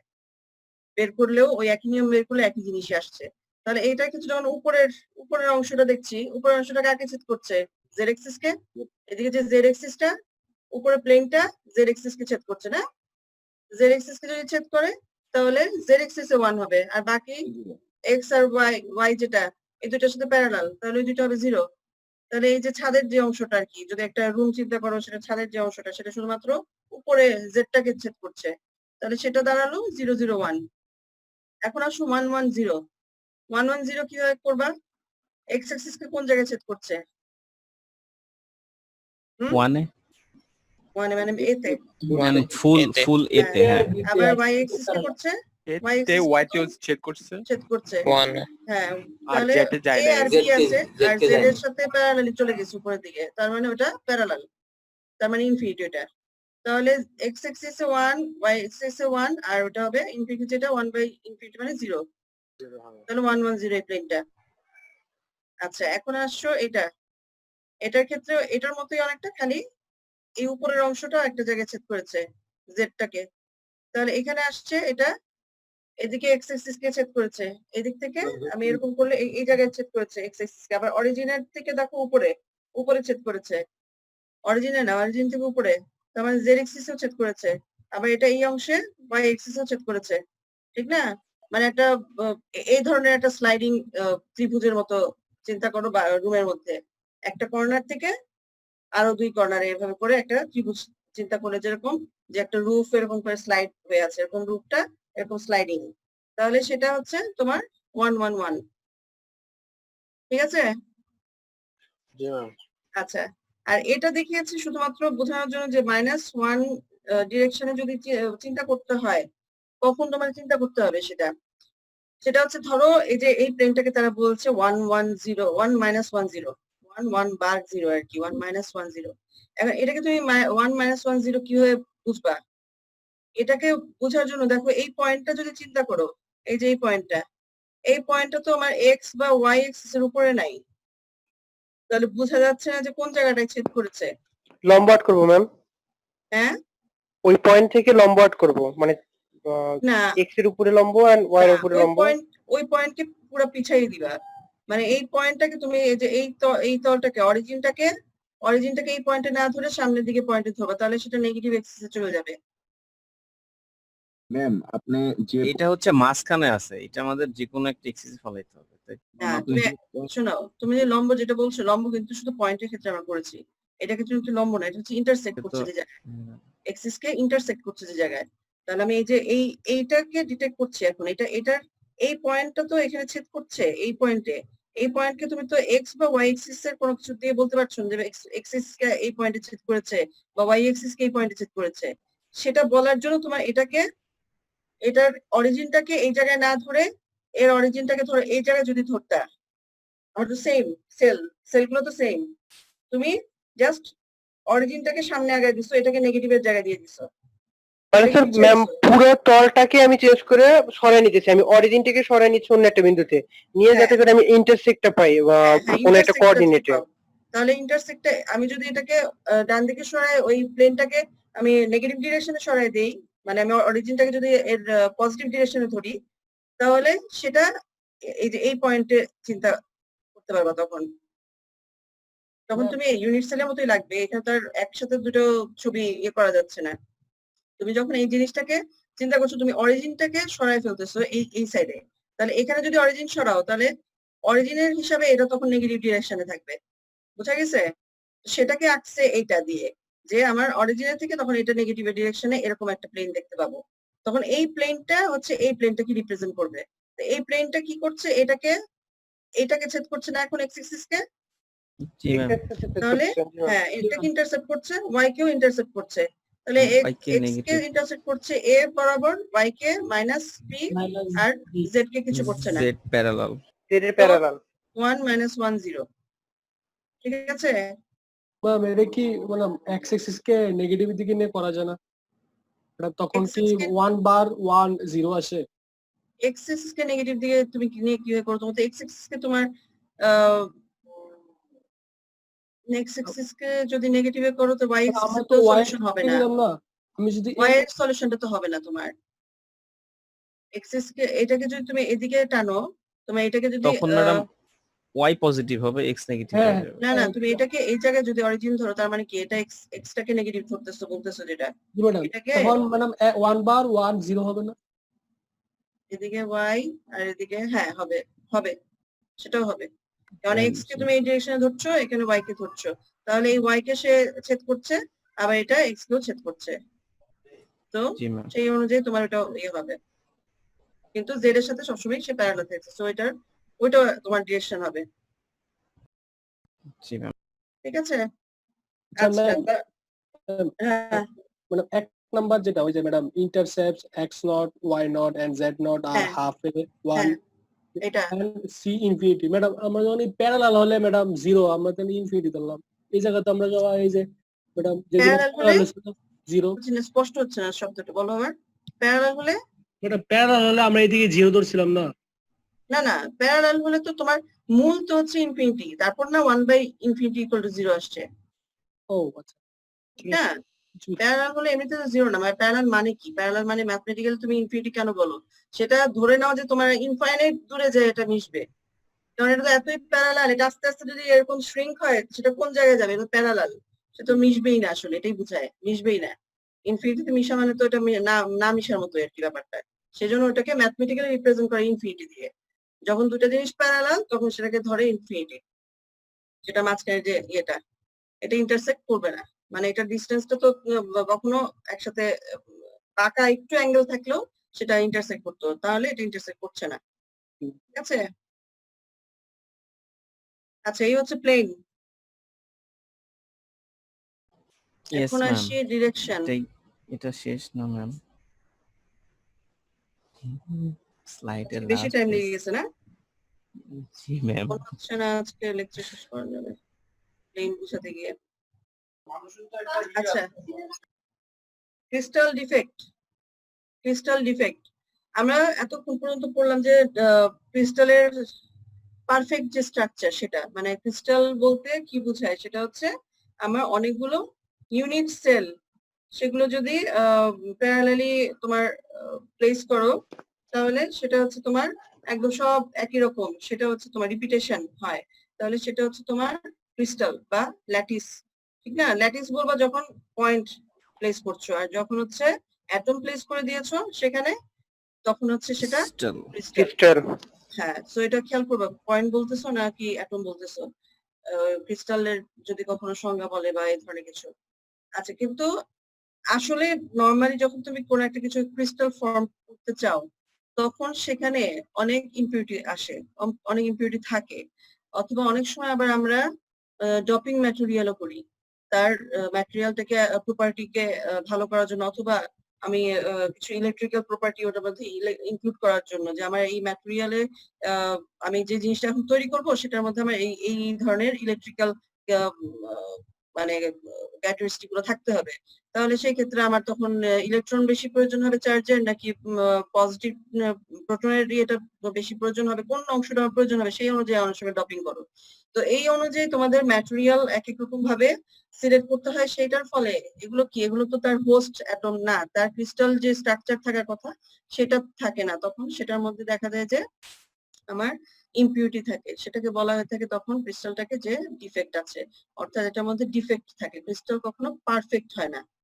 যখন তুমি ক্রিস্টাল তৈরি করছো সেটার মধ্যে দেখা যায় যে অনেক ধরনের ডিফেক্ট থাকে, এটা শুধুমাত্র যে তুমি ইম্পোজ করছো সেটা না, যখন তৈরি করছো তখনও দেখা যায় যে অনেক সময় টেম্পারেচারের কারণে সে যখন প্লেস হচ্ছে, অনেক সময় দেখা যায় যে টেম্পারেচার তুমি অনেক দ্রুত দিচ্ছ, সেটার উপর ডিপেন্ড করে যে পার সেকেন্ডে কত দিচ্ছ, অথবা কত টেম্পারেচার দিচ্ছ, সেটাও মানে হাই কতটুকু, লো কতটুকু, সেগুলোর উপরে গ্রোথ আর কি বলে, যেটাকে যে তুমি একটা ম্যাটেরিয়াল গ্রোথ করছো, সেই গ্রোথটার সময় তখন তোমার ওটার মধ্যে ইম্পিউরিটি তৈরি হয়, ইম্পিউরিটি বা ডিফেক্ট তৈরি হয় একটা ক্রিস্টালের মধ্যে, অর্থাৎ তার ক্রিস্টালিনিটি যেটা, তার ক্রিস্টালিনিটি মেনটেন হয়, কিন্তু কিছু জায়গায় তার ক্রিস্টালিনিটি মেনটেন হয় না, কারণ ওই ডিফেক্ট গুলো থাকে, ডিফেক্ট গুলো দেখলে বুঝতে পারবা যে কি ধরনের ডিফেক্ট গুলো থাকে। তো সেজন্য বলছি যে ক্রিস্টাল পারফেক্ট ক্রিস্টাল থাকে না, সবকিছুর মধ্যেই কিছু ইমপারফেকশন থাকে, সেগুলো আমরা আজকে স্টাডি করব, এবং সেগুলো সাধারণত দেখা যায় টেম্পারেচারের ভ্যারিয়েশনের কারণে হতে পারে, অথবা নেচারে তার যখন তৈরি হচ্ছে সেই সময়ও কোন একটা ইম্পিউরিটি এটার মধ্যে এসে গেল, সেটার কারণে হতে পারে, একটা ফরেন ম্যাটেরিয়াল আসার কারণে হতে পারে, আবার তাদের মধ্যে একটা অ্যারেঞ্জমেন্ট হয়, থার্মাল আপ ডাউন থাকে, সেটার কারণে হতে পারে। তো এটা এটা ডিপেন্ড করছে যে ম্যাটেরিয়াল তখন তুমি তৈরি করছো সেখানে তখন কনসিডার করছো কি কি সিচুয়েশন, সেগুলোর কারণে ভেতরে একটা দুইটা ওরকম অন্য একটা অ্যাটম চলে আসলো অথবা একটা ইম্পিউরিটি চলে আসলো, সেটার কারণে তোমার ডিফেক্ট ক্রিয়েট হতে পারে। তো কত ধরনের ক্রিয়েট হয়, আবার খালি হয়ে গেলেও ক্রিয়েট হতে পারে। একটা প্লেস যদি তোমার একটা অ্যাটম যদি একটা ক্রিস্টাল যে আছে কন্টিনিউয়াস যে পিরিয়ডিক আকারে, তার মাঝখান থেকে একটা অ্যাটম যদি সরে যায়, সে জায়গায় একটা খালি জায়গা তৈরি হয়, সেটাও একটা তোমার কি বলবো ক্রিস্টালিটিকে ইমপারফেক্ট করে দিল। তার ওই জায়গাটায় ক্রিস্টালিটিটা আগের ও সেই পুরোটাতে যদি ক্রিস্টালিটি মেনটেন হয় সেটা যেরকম হবে, পারফেক্ট ক্রিস্টাল হলে যেরকম হবে তার থেকে সেটা ডিফারেন্ট হবে, অর্থাৎ তার প্রপার্টিতে সেটা এফেক্ট ফেলে। আমার ডিফেক্ট চিন্তা করতে হয় শুধুমাত্র এই কারণে যে আমার যখন একটা ম্যাটেরিয়াল তৈরি করবো কোনো একটা কিছুর জন্য, যে এলইডি তৈরির জন্য ম্যাটেরিয়াল তৈরি করতে হয়, তো সেই জিনিসগুলোর জন্য যখন করবা তখন দেখা যাবে যে ওইটার মধ্যে যখন ইম্পিউরিটি দিচ্ছ বা কতটুকু দিচ্ছ সেটা কম বেশির উপরে তার ইলেকট্রিক্যাল, মেকানিক্যাল, অপটিক্যাল বিভিন্ন প্রপার্টি এটা ভ্যারি করবে। সেজন্য আমাদের ডিফেক্টেরও অ্যানালাইসিস জানতে হয় এবং ডিফেক্টটাকে কমায় রাখতে হয়, বেশি মানে বেশি ডিফেক্ট যেন না আসে সেগুলো দেখতে হয়। আবার অনেক সময় জিনিস ক্র্যাক হয়ে যায়, ডিফেক্ট থাকলে বা ইম্পিউরিটি থাকলে। একটা ম্যাটেরিয়াল গ্রো করছো, ক্র্যাক তো এমনি নর্মালি বুঝছো যে একটা এরকম সারফেসের মধ্যে এরকম ভাঙা ভাঙা অংশ হয়ে গেল, তাহলে তো এই সারফেসটা একদম স্মুথ হলো না, জিনিসটা মাঝখানে ভেঙে গেল, তো ওই ক্র্যাকও তৈরি হয়, তাহলে ম্যাটেরিয়ালটা তৈরি হতে পারে না। সো অনেকগুলো জিনিস ফ্যাক্টর চিন্তা করতে হয় যাতে ডিফেক্টটা কমিয়ে রাখা যায়, কিন্তু তারপর ডিফেক্ট থাকে। আচ্ছা, এখন কয় ধরনের ডিফেক্ট থাকে ম্যাটেরিয়ালের মধ্যে, এখানে ওই রিলেটেড কিছু জিনিস কথা বলেছিলাম।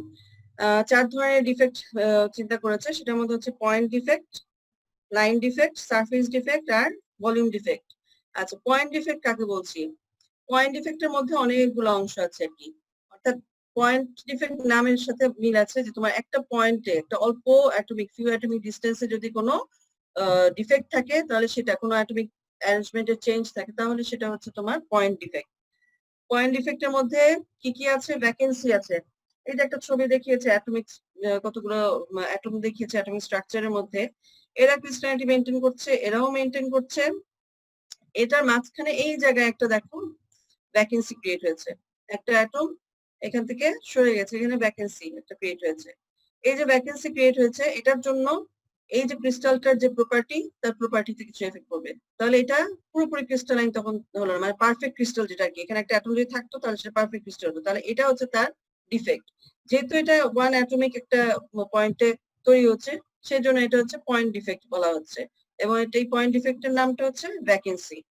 অর্থাৎ পয়েন্ট ডিফেক্টের মধ্যে একটা টাইপ হচ্ছে ভ্যাকেন্সি। ভ্যাকেন্সি ক্রিয়েট হওয়া হচ্ছে এখানে একটা অ্যাটমের মাধ্যমে হতে পারে, আবার ডাই ভ্যাকেন্সি, দুইটা অ্যাটম এভাবে হতে পারে, তিনটা অ্যাটমের এভাবে হতে পারে, অনেকভাবে ভ্যাকেন্সি ক্রিয়েট হতে পারে। তো সেভাবে এটাকে বলা হচ্ছে, অর্থাৎ একটা অ্যাটম মিসিং হলে, অ্যাটম যদি মিসিং হয় সেই জায়গায় যে ভ্যাকেন্সি ক্রিয়েট হয় সেটাও এক ধরনের পয়েন্ট ডিফেক্ট, এটাই বলা হচ্ছে। আচ্ছা, এখানে আমরা কিছু ডিটেলস জিনিস বলেছি, তোমরা একটু পড়ে নিও। ওই অ্যাবসলিউট জিরো টেম্পারেচার তোমার নরমালি তো অ্যাটম গুলো ভাইব্রেট করে, তো থার্মাল এনার্জি থাকে, তো অ্যাবসলিউট জিরো টেম্পারেচারের উপরে যদি তুমি নাও তখন সেখানে যদি তোমার থার্মাল এনার্জির কারণে কোনো একটা অ্যাটম যদি এক জায়গা থেকে কোনো কারণে শিফট হলো, তার পজিশনটা অন্য জায়গায় শিফট হয়, তাহলে দেখা যায় সেই জায়গাটাকে পূরণ করার জন্য আবার তার নিচের যে অ্যাটমটা সেটা আবার তার জায়গাটা চলে আসে, এভাবে করে এই জায়গার ডিফেক্টটা পরে একটা পিকচার আছে ওটা থেকে দেখতে পারবো। ওই ডিফেক্টটা যেন মুভ করছে, অর্থাৎ ওই ভ্যাকেন্সিটা যেন মুভ করতে থাকে, এটাও হচ্ছে তোমার ওই টেম্পারেচারের বা থার্মোডাইনামিক্স যেটাকে বলা হয়, থার্মাল যে ইয়েটা থাকে সেটার কারণে হয়ে থাকে, থার্মোডাইনামিক ডিফেক্ট বলা হয়ে থাকে। এখানে দেখো তুমি কোনো একটা কারণে, এটা পারফেক্ট ক্রিস্টাল প্রথমে দেখানো হয়েছে, পারফেক্ট একটা ক্রিস্টাল হচ্ছে এটা, এখানে আমার একটা অ্যাটম কোনো একটা কারণে থার্মাল করে ভাইব্রেশন হয় বিভিন্ন কারণে, তোমার এটা একটা অ্যাটম এখানে শিফট হয়ে গেছে, অন্য পজিশনে চলে গেছে, এই জায়গায় একটা ভ্যাকেন্সি ক্রিয়েট হয়েছে, যে কোনো একটা কারণে হতে পারে, সেটা তোমার ক্রিয়েশনের সময় হতে পারে, অথবা তুমি এখন ম্যাটেরিয়ালটাকে যেখানে রেখেছো সেখানে তোমার টেম্পারেচার ভ্যারিয়েশনের কারণে হতে পারে। এখন সেটা কোনো বন্ডের এনার্জি ভ্যারিয়েশন, এটা পোটেনশিয়াল এনার্জি ভ্যারিয়েশনে হতে পারে। এখান থেকে যখন চলে গেল তখন এখানে যে ভ্যাকেন্সিটা ক্রিয়েট হলো, এই পুরো ক্রিস্টালের মধ্যে এই জায়গায় একটা ডিফারেন্ট এনার্জির কম্বিনেশন তৈরি হবে, তো এই জায়গাটাকে তখন ফিল আপ করার জন্য নিচের থেকে তখন নিচের বা চারপাশ থেকে যে কোনো আরেকটা অ্যাটম ওই জায়গায় প্লেস হতে চাপে, সে তখন ওই জায়গায় মুভ করবে, এই জায়গায় এটা মুভ করে এখানে গেল, তাহলে কি হচ্ছে আমার এই জায়গার ভ্যাকেন্সিটা এখানে চলে আসছে না এখন দেখতে? তাহলে কি মনে হচ্ছে? মনে হচ্ছে যেন ভ্যাকেন্সিটা আমার একবার এখানে আসলো, তারপরে এখানে আসলো, ভ্যাকেন্সিটা যেন মুভ করছে এরকম মনে হচ্ছে। কিন্তু এটা কিসের জন্য হচ্ছে? যে ডিফিউশন নেই, ডিফিউশনটা হচ্ছে শুধুমাত্র তাদের একটা জায়গার হঠাৎ করে একটা এনার্জি কম বেশি হওয়ার জন্য যে ভ্যাকেন্সি গিয়ে তার প্রপার্টিটার কিছু ভ্যারিয়েশন হয়। আচ্ছা, এখানে একটা জিনিস দেখিয়েছি যে EV is the energy required to create a vacancy. ধরো ভ্যাকেন্সিটা ক্রিয়েট করার জন্য তুমি যে এনার্জিটা দিয়েছো সেই এনার্জিটার পরিমাণ তুমি দিয়েছো না, মানে তার ভিতরে ওই তৈরি হয়েছে সেটা তুমি বলছো ইভি পরিমাণটা। তাহলে সেই ক্ষেত্রে তোমার the number of atoms per unit volume in the crystal is n, then the vacancy concentration.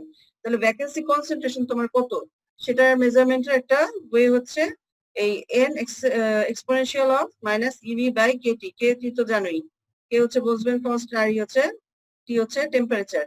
এটার মাধ্যমে তুমি ভ্যাকেন্সি কনসেন্ট্রেশন মেজার করতে পারো। সিম্পল তোমার এনার্জিটা যদি দেওয়া থাকে, থার্মাল এই ভ্যাকেন্সি ক্রিয়েটের জন্য কতটুকু এনার্জি আছে ওটা দেওয়া থাকে, তুমি এটার নাম্বারের মাধ্যমে তার কনসেন্ট্রেশন ভ্যাকেন্সি কনসেন্ট্রেশন বের করতে পারো। তবে এটা হচ্ছে সিম্পল একটা ফর্মুলা, বাট রিয়েল ইয়েতে আরো কমপ্লিকেটেড ফর্মে হয়, কেস টু কেস অনেকগুলো নাম্বার আরো অ্যাড হয়, ডিফার করে এটা। আচ্ছা, আরেক ধরনের পয়েন্ট ডিফেক্ট সেটা হচ্ছে সেলফ ইন্টারস্টিশিয়ালস। সেলফ ইন্টারস্টিশিয়ালস কি? এই যে অ্যাটম গুলো ছিল এটা আগে ক্রিস্টালাইন ফর্মেই ছিল, কিন্তু বাইরে থেকে একটা অ্যাটম এসে এখানে প্লেস হয়েছে। তাহলে এই যে ক্রিস্টালের বাইরে থেকে যদি ওই জায়গায় ভেতরে একটা অ্যাটম প্লেস করো, তাহলে সেই যেই বন্ডের যে অ্যাটম গুলো ছিল আগের পজিশনে সেটা তো একটু সরে যাবে, ওটাকে ঢুকতে ওই জায়গায় যদি বন্ড তৈরি করে, তাহলে সে এই জায়গায় সরে গেলে এখানে যে এই যে একটা ডিসকমফোর্ট একটা অংশ দেখতে পাচ্ছ, অর্থাৎ এটা তার ডিফেক্ট। এই জায়গায় তো তার ডিস্ট্রকশন হচ্ছে না, তার যে প্লেন গুলো আছে সেটা তো এরকম বেঁকে বেঁকে যাচ্ছে, আগে ছিল এইভাবে এইভাবে ছিল, আর এইভাবে এইভাবে চিন্তা করতে পারো। কিন্তু সেটা তখন দেখা গেল এখানে একটা মাঝখানে অন্য একটা অ্যাটম ঢুকে যাওয়াতে সে একটু ডিফর্ম হয়ে যাবে। তাহলে এই ধরনের এটা হচ্ছে তার একটা ডিফেক্ট, সেটা হচ্ছে বলা হয় self interstitials, extra atoms position between atomic sites in the crystal structure, সেটা হচ্ছে সেলফ ইন্টারস্টিশিয়ালস। আচ্ছা, সরি, হ্যাঁ, আচ্ছা, এখানে একসাথে তোমাদের বইয়ে এই ছবিটা দেওয়া আছে, ভ্যাকেন্সিও দেওয়া আছে, ভ্যাকেন্সি ছাড়া তোমার এখানে দেওয়া আছে সাবস্টিটিউশন ইম্পারিটি। সাবস্টিটিউশনাল ইমপারফেকশনসটা তোমাদেরকে বলি নাই, সেটা হচ্ছে তোমার যদি অনেক বড় একটা ম্যাটেরিয়াল ইম্পিউরিটি, বড় একটা ইম্পিউরিটি ম্যাটেরিয়াল সেটার উপরে রিপ্লেস হয়, তাহলেও সেটা যেমন রিপ্লেস ওই জায়গাটা প্রপার্টি নষ্ট হবে, ওই জায়গাটা পাশে অ্যাটম গুলো সরে যাবে। সেরকম তোমার ছোট একটা ইম্পিউরিটিও যদি তুমি দাও, তার প্রপার্টি তো ডিফারেন্ট, অর্থাৎ সে তো এই একই ম্যাটেরিয়াল না, তাহলে সেটার জন্য তার ক্রিস্টালিটিতে ডিফেক্ট দেখা দিবে। সেই ধরনের ক্ষেত্রে তাকে বলা হচ্ছে সাবস্টিটিউশনাল ইমপারফেকশনস। যেখানে বলা আছে the crystal structure may contain impurities either naturally or a consequence of intentional addition, যে পি টাইপ বা এন টাইপ করতে গেলে আমরা ইন্টেনশনালি দেই, সেটাও বলা আছে। For the host atom the result is called substitutional impurity। ঠিক আছে, জাস্ট সিম্পলি ওই ছবিগুলো দেখে ইম্পিউরিটি কত ধরনের সেগুলো দেখাচ্ছে। আর ইন্টারস্টিশিয়াল ইমপারফেকশনস বা আচ্ছা, এখানে ইন্টারস্টিশিয়ালস লিখেছি, ইন্টারস্টিশিয়াল হবে, ইন্টারস্টিশিয়াল ইমপারফেকশনস। সেটা হচ্ছে কি, এটা কিভাবে দেখা দেয়, সেটা হচ্ছে তোমার যদি এখানে কোনো ভ্যাকেন্সি থাকে, মানে তুমি কোনো অ্যাটমকে সরাই দিয়ে ওই অ্যাটমের জায়গা নিচ্ছ না, কোন একটা ফাঁকা জায়গা আছে তোমার দুইটা বন্ডের মাঝখানে, সেই জায়গায় তুমি একটা অন্য একটা অ্যাটম এসে প্লেস হলো, অর্থাৎ তার স্ট্রাকচারালি এভাবেই ছিল, এভাবেই করে ছিল, কিন্তু এই জায়গায় এসে একটা অ্যাটম প্লেস করলে তাহলে সেটার জন্য যে এফেক্ট করছে এবং সেটা তো অন্য ম্যাটেরিয়াল, সেটার জন্য যে ডিফেক্ট হচ্ছে সেটাকে বলা হচ্ছে ইন্টারস্টিশিয়াল ইমপারফেকশনস। এগুলো সব পয়েন্ট ডিফেক্টস, যেহেতু পয়েন্টে হচ্ছে, একটা atomic point, one atomic distance এরকম হচ্ছে, ছোট ছোট জায়গার মধ্যে অল্প অ্যাটমিক ডিস্টেন্সে হচ্ছে, ফিউ অ্যাটমিক ডিস্টেন্সে, সেই কারণে। আচ্ছা, শর্টকি ডিফেক্ট বা ট্রায়াঙ্গেল ডিফেক্ট কাকে বলা হয়? শর্টকি ডিফেক্ট এটা হচ্ছে আয়নিক, যদি তুমি ক্রিস্টাল ধরো, এখানে ছবিটা দেখো, ছবিটা দেখতে বুঝতে পারবা যে তোমার ক্যাটায়ন আর অ্যানায়ন যে আছে, সেই এগুলো যদি মিসিং হয়, তুমি ক্যাটায়ন আর ম্যাম অ্যানায়ন আগের স্লাইডটা কি বলবেন আরেকবার একটু রিপিট করবেন, মিস করে গেছি। এটা একবার পড়ে দেখো তাহলে হবে, কিন্তু ডিটেইলস একদম লিখে দিয়েছি। পুরো এটা একটা ইমপারফেকশনটার ভেতরে যে অ্যাটম যাচ্ছে সেটার জন্য যে ইমপারফেকশন সেটা হচ্ছে তোমার সাবস্টিটিউশনাল ইমপারফেকশন। আর ইন্টারস্টিশিয়াল ইমপারফেকশন হচ্ছে তোমার যদি অ্যাটমের মাঝখানে ওই বন্ড ভাগ করে না, বন্ডের ভিতরে ঢুকছে না, তার মাঝখানে একটা ছোট অ্যাটম অন্য ম্যাটেরিয়াল ঢুকেছে, ঢুকলে সেটার জন্য যে এফেক্ট করছে সেটা হচ্ছে ইন্টারস্টিশিয়াল ডিফেক্টস বা ইন্টারস্টিশিয়াল ইমপারফেকশনস। আচ্ছা, এখন হচ্ছে শর্টকি ডিফেক্ট বা ফ্র্যাঙ্কেল ডিফেক্ট কাকে বলে। তোমার আয়নিক ক্রিস্টাল গুলোর ক্ষেত্রে যদি এই পজিটিভ আর নেগেটিভ চার্জ যেটা ক্যাটায়ন অ্যানায়ন গুলোকে তুমি যদি দেখো যে সেটা এখান থেকে সরে গেছে, তাহলে সেখানে ভ্যাকেন্সি ক্রিয়েট হবে। এই যে ভ্যাকেন্সি ক্রিয়েট হবে, সেই ভ্যাকেন্সি ক্রিয়েটটাকে বলা হচ্ছে শর্টকি ডিফেক্ট। অর্থাৎ আয়নের পেয়ার্ড আয়ন যদি তোমার মিসিং হয়ে যায়, তাহলে সেটার ক্ষেত্রে তোমার হচ্ছে শর্টকি ডিফেক্ট। আর ফ্র্যাঙ্কেল ডিফেক্ট কাকে বলছি? When a host ion is displaced into an interstitial position, leaving a vacancy as its original site, then this type of defect is known as Frankel defect. সেটা হচ্ছে এই যে এখানে দেখাচ্ছে, অর্থাৎ তার হোস্ট আয়ন এর মধ্যে কি ছিল? Positive negative, positive negative, positive negative. এই পজিটিভ যে আয়নটা ছিল সেটা তার জায়গা থেকে সরে ইন্টারস্টিশিয়াল পজিশন কোনটা? ওই যে ফাঁকা অংশের মধ্যে তার যে বন্ডের যে অবস্থা আছে, যেই জায়গায় তারা প্লেসড, তার মাঝখানেও তো কিছু ফাঁকা জায়গা আছে, সেই ফাঁকা জায়গাটার মধ্যে এসে সে প্লেস হলো। এটা হচ্ছে ইন্টারস্টিশিয়াল পজিশন। তাহলে সেই জায়গায় এসে প্লেস হলে তার একটা হোস্ট অ্যাটমি মানে হোস্ট আয়নি প্লেস হচ্ছে, তাহলে সেটাকে বলা হচ্ছে ফ্র্যাঙ্কেল ডিফেক্ট। এটা হচ্ছে এক একটার এক এক নাম দিয়েছে। ম্যাম হ্যাঁ, ম্যাম একজনকে অ্যাড দিতে বলছে, ওর কারেন্ট চলে গেছিল।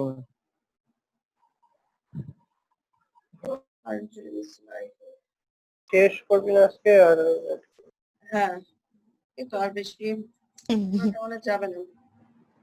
আচ্ছা দেখো, পরেরটা বেশি ইম্পর্টেন্ট হচ্ছে substitutional impurity. Ionic crystal can also have, এখানে মোটামুটি করে লিখে দিয়েছে এটা তোমাদের সুবিধার জন্য। Ionic crystals can also have substitutional interstitial impurities that become ionized in the lattice. Overall, the ionic crystal must be neutral. আচ্ছা, তার ভেতরেই তোমার সাবস্টিটিউশনাল, তোমার যদি এখন ডাবল চার্জ যদি রিপ্লেস হয়, তার ভেতরেই আছে তোমার এখানে পজিটিভ ছিল, plus plus minus plus minus এভাবে করে যাচ্ছিল, কিন্তু এখানে যে পজিটিভটা সেটা এসে এই জায়গায় রিপ্লেস হয়েছে, তাহলে এখানে ডাবল চার্জ ক্রিয়েট হয়েছে। এটাও এক ধরনের সাবস্টিটিউশনাল ইমপিউরিটি। এর আগেরটাও ছিল একটা উদাহরণ, এটাও একটা উদাহরণ সাবস্টিটিউশন, এরকমও হতে পারে। এগুলো সব ছিল হচ্ছে পয়েন্ট ডিফেক্ট, ঠিক আছে? এগুলো সব যতগুলো বললাম এখন সেগুলো হচ্ছে সবই হচ্ছে পয়েন্ট ডিফেক্ট। আর এখন বলছি কোনটা? Line defects. লাইন ডিফেক্টস এর মধ্যে দুই ধরনের আছে, এটা হচ্ছে এজ ডিসলোকেশন বলে, আর এটা হচ্ছে স্ক্রু ডিসলোকেশন বলে। ম্যাটেরিয়াল যদি গ্রো করো কখনো, মানে তোমরা ইয়ে থেকে বের হওয়ার পরে যদি রিসার্চার হিসেবে কোথাও জয়েন করো, সেখানে যদি কোনো ম্যাটেরিয়াল তৈরি করতে হয়, সেই জায়গায় যদি তোমার গ্রোথ করতে হয়, সেই ক্ষেত্রে তোমার এই ডিসলোকেশন, এই লাইন ডিফেক্ট খুব বেশি জরুরি জানা। কেননা লাইন ডিফেক্টের মাধ্যমে, মানে লাইন ডিফেক্টের কারণে তোমার ম্যাটেরিয়ালের ক্র্যাক হতে পারে, লাইন ডিফেক্টের কারণে ম্যাটেরিয়ালের অপটিক্যাল প্রপার্টি চেঞ্জ হয়ে যেতে পারে। সেই কারণে এগুলো খুব মানে খুবই জরুরি অংশ যে তোমাকে দেখতে হবে এগুলো। এবং এটা গ্রোথ করার সময় এটা হয় তোমার যখন গ্রোথ বলতে বোঝাচ্ছে ওই ম্যাটেরিয়ালটা গ্রো করে ওই ম্যাটেরিয়ালটা তৈরি করছো, যখন ওটাকে বলে গ্রোথ। গ্রোথের মধ্যে দুইটা অংশ থাকে, একটা নিউক্লি বলে আর একটা বলে গ্রোথ। নিউক্লি পার্টটাতে হচ্ছে তোমার লিকুইড অবস্থায় থাকে, তখন অ্যাটম গুলো রিঅ্যারেঞ্জ হতে থাকে, বিভিন্ন টেম্পারেচার প্রেসার দেওয়া হয়, সেগুলোতে রিঅ্যারেঞ্জ হতে হতে তারপরে শেষে গ্রোথের টাইমে এসে সেটাকে আবার কুল ডাউন করা হয়। কুল ডাউন করার সময় তার মধ্যে তখন ডিফেক্ট ক্রিয়েট হয়, কেননা তুমি টেম্পারেচার দিয়েছো একবার, তারপর হঠাৎ করে আবার টেম্পারেচার নিয়ে যাচ্ছ, তখন সেটার মধ্যে অনেক কম্প্রেশন, মানে একটা স্ট্রেইন, একটা প্রেসার ক্রিয়েট হবে, তোমার ফোর্স ক্রিয়েট হয়, বাইরে থেকে একটা ফোর্সের মতো ক্রিয়েট হয়, আবার ভেতর থেকেও ফোর্স বাইরে থেকে ক্রিয়েট হতে পারে অ্যাটমের স্ট্রাকচারের উপর ডিপেন্ড করে। সেই কারণে তখন দেখা যায় ক্র্যাক ক্রিয়েট হতে পারে অথবা লাইন ডিফেক্ট ক্রিয়েট হতে পারে। ক্র্যাক হচ্ছে ভলিউম ডিফেক্ট আর কি, আর লাইন ডিফেক্ট ক্রিয়েট হতে পারে, লাইন ডিফেক্ট ক্রিয়েট হয়। আমি বাইরে যখন পিএইচডি করেছি তখন আমরা ম্যাটেরিয়াল আমি তৈরির ক্ষেত্রে দেখেছি যে প্রায় প্রতি ক্ষেত্রেই মানে এগুলো কম বেশি হবে কিন্তু মেজার করতে হবে তোমার একটা মেশিন থাকে এসিএম মেশিন থাকে সেটার মাধ্যমে মেজার করে দেখা যায় এএফএম মেশিন থাকে অ্যাটমিক ফোর্স মাইক্রোস্কোপি থাকে সেটার মাধ্যমে মেজার করা যায় এরকম উপর থেকে টপ ভিউ দেখা যায় সেই পিন পয়েন্ট করে দেখা যায় যে কোন কোন জায়গায় তোমার কতগুলো ডিফেক্ট ক্রিয়েট হয়েছে সেগুলো দেখা যায় যত কম ক্রিয়েট হয় তত তার ম্যাটেরিয়াল প্রপার্টিটা তুমি যে ম্যাটেরিয়াল তৈরি করছো তার প্রপার্টি তত ভালো অর্থাৎ ডিফেক্ট যত কম তার ম্যাটেরিয়াল প্রপার্টি তত ভালো সেটাই আর কি সেই কারণে গ্রোথটাকে ওভাবেই তোমার প্যারামিটার ডিসাইড করতে হয় টেম্পারেচার বলো প্রেসার বলো যে কোনোটাকে সেভাবে মেজার করে সেভাবে করেই গ্রোথটা করা হয় যাতে ডিফেক্ট সবচেয়ে কম হয় ম্যাটেরিয়ালের আচ্ছা লাইন ডিফেক্ট কিভাবে তুমি চিনবা ধরো এই যে ক্রিস্টালাইন ম্যাটেরিয়াল এটা মাঝখানে এই জায়গাটায় দেখো এই লাইন বরাবর এই লাইনগুলোকে দেখো এখানে এই লাইনটা এই জায়গায় যেন শেষ হয়ে গেছে এই লাইনটা এটাকে যদি এভাবে লাইন লাইন চিন্তা করো সেটার মধ্যে এই জায়গাটা দেখো এই লাইনটা এদিকে সরে গেছে এই লাইনটা ওইদিকে সরে গেছে আর এই লাইনটা এখানে মাঝখানে এসে আর আর আর টার্মিনেট হয়ে গেছে এই জায়গায় তাহলে সেই ধরনের যে এই যে লাইনের একটা লাইনের মধ্যে তুমি দেখতে পাচ্ছ যে সেখানে সেই লাইন বদলে থাকছে না একটা জায়গায় এসে টার্মিনেট হয়ে যাচ্ছে সেটা একটা এজে এসে টার্মিনেট হয়ে যাচ্ছে সেটাকে বলা হচ্ছে এজ ডিসলোকেশন অর্থাৎ ওই জায়গায় একটা মানে ইমপারফেকশন ক্রিয়েট করছে সে এখানে আরো স্পষ্টভাবে সুন্দরভাবে দেখানো আছে নিচের ছবিগুলো বোঝার জন্য দিয়েছি এটাকে রিপ্রেজেন্ট করে তারা এরকম টি এর মতো করে উল্টা টি লেখে অথবা সোজা টি দিয়ে লেখে পরেরটাতে ছবি সহ দিয়েছি এটা দেখো এখানে আমি বলেছি line defect is formed in a crystal when an atomic plane terminates within the crystal itself by of passing all the way the end of the crystal আচ্ছা এটা যখন এখানে যাচ্ছে ক্রিস্টালে এই জায়গায় যে সে এন্ড হয়ে গেছে এখানে আর সে মুভ করে নাই এই প্লেনটা আর মুভ করে নাই এবং এটার ফলে তোমার জিনিসগুলো দেখো এরকম ভাবে তুমি যে লাইনটাকে চিন্তা করো এই লাইন বরাবর কি একটা প্লেন আছে কিন্তু এই লাইনটা এভাবে চলে গেছে অর্থাৎ আমার কিন্তু যখন আমি গ্রোথ করি তখন কি যে অ্যাটম গুলো দেখছো এই অ্যাটম গুলো কিন্তু সব এলোমেলো থাকে আস্তে আস্তে প্লেস হতে থাকে সবগুলো প্লেস হয়ে তার জায়গা মতো আসতে থাকে এই জায়গা মতো আসার সময় তোমার টেম্পারেচার বা কম বেশি যেগুলোর কারণেই হোক একদম পারফেক্ট জিনিস পাওয়া যায় না তখন দেখা যায় যে এই ধরো এরকম একটা জায়গায় তার একটা ডিফেক্ট দেখা যাচ্ছে এই লাইন বরাবর যেহেতু লাইনটা ঠিকভাবে নাই এই যে এই জায়গায় উপরের জায়গাটায় দেখা যায় যে কি হয় বাইরের দিকে না সরি উপরের জায়গাটায় কম্প্রেশন ক্রিয়েট হয় এই যে উপরের অংশটা দেখতে পাচ্ছ এখানে এই যে এই অ্যাটমের এইটুকু অংশে কম্প্রেশন আর এই জায়গায় ক্রিয়েট হয়েছে টেনশন বাইরের দিকে স্ট্রেন ক্রিয়েট হয় আর ওটা হচ্ছে ভিতরের দিকে স্ট্রেন ক্রিয়েট হয় কম্প্রেসড বলে না কম্প্রেশন ক্রিয়েট হয় আর ওদিকে বাইরের দিকে টেনশন ক্রিয়েট হয় কেন ক্রিয়েট হয় কারণ আমার উপরেরটার সাথে নিচেরটা একটা বন্ড আছে তো উপরেরটা যদি আমার এতটুকু স্পেসিং এ থাকে নিচেরটা যদি এরকম কম স্পেসিং হয়ে যায় তাহলে উপরেরটার কারণে সে ওই জায়গা নিতে চাবে অর্থাৎ সবাই তার ল্যাটিস প্যারামিটার যত ওই ম্যাটেরিয়ালের ল্যাটিস প্যারামিটার যত সে তার ল্যাটিস প্যারামিটার আসতে যাবে তো সে যদি কম হয়ে যায় তাহলে সে বাইরের দিকে বাড়তে চাবে যেটাকে বলা হয় থেকে টেনশন আর যে বেশি ল্যাটিস প্যারামিটারের চেয়ে বেশি দূরে আছে তারা কম্প্রেস হতে চাবে তারা ওই ল্যাটিস প্যারামিটার আসতে চাবে সেজন্য সেটা কম্প্রেশন ফিল করবে তো এর জন্য যেটা হয় যে এটা স্ট্রেইনড অবস্থায় থাকে দুটাই কম্প্রেশন বা টেনশন দুটাই হচ্ছে একটা স্ট্রেইন সেই স্ট্রেইনের কারণে তোমার ম্যাটেরিয়ালটা সবসময় স্ট্রেইন থাকলে তার ম্যাটেরিয়াল প্রপার্টিতে এফেক্ট পড়ে optical material property electrical material প্রপার্টিতে এফেক্ট পড়ে সেই কারণে আমার এই লাইন যে এজ ডিসলোকেশন এই লাইন বরাবর যে ডিসলোকেশন ক্রিয়েট হলো এই যে এটাকে বলছি আমি ডিসলোকেশন এই ডিসলোকেশন উপর থেকে যদি টপ ভিউ দেখো এরকম ফোটা ফোটা দেখা যাবে দেখতে এখানে যেরকম লাইন দেখতে পাচ্ছ এটা হচ্ছে ক্রস সেকশন করলে এরকম লাইন দেখতে পাচ্ছ কিন্তু উপর থেকে যদি কোনো মেশিন দিয়ে মেজার করতে চাও এটা একদম উপরে দেখা যাবে যে একটা হোলের মতো একটা পয়েন্ট ক্রিয়েট হচ্ছে ব্ল্যাক একটা পয়েন্টের মতো ক্রিয়েট হয়েছে তো তখনই বোঝা যায় যে ভেতরে আরো নিচে ভেতরে ম্যাটেরিয়ালে একটা ডিসলোকেশন ক্রিয়েট হয়েছে সেই ডিসলোকেশনকে বলা হচ্ছে এজ ডিসলোকেশন আর এই এজ ডিসলোকেশনকে রিপ্রেজেন্ট করে এই যে টি অথবা টিটাকে নিচের দিকে রিপ্রেজেন্ট করে এভাবে টি উল্লেখ করে যে এই জায়গাটায় এভাবে করে উল্লেখ করে ঠিক আছে এটা হচ্ছে তোমার এজ ডিসলোকেশন এটা লাইন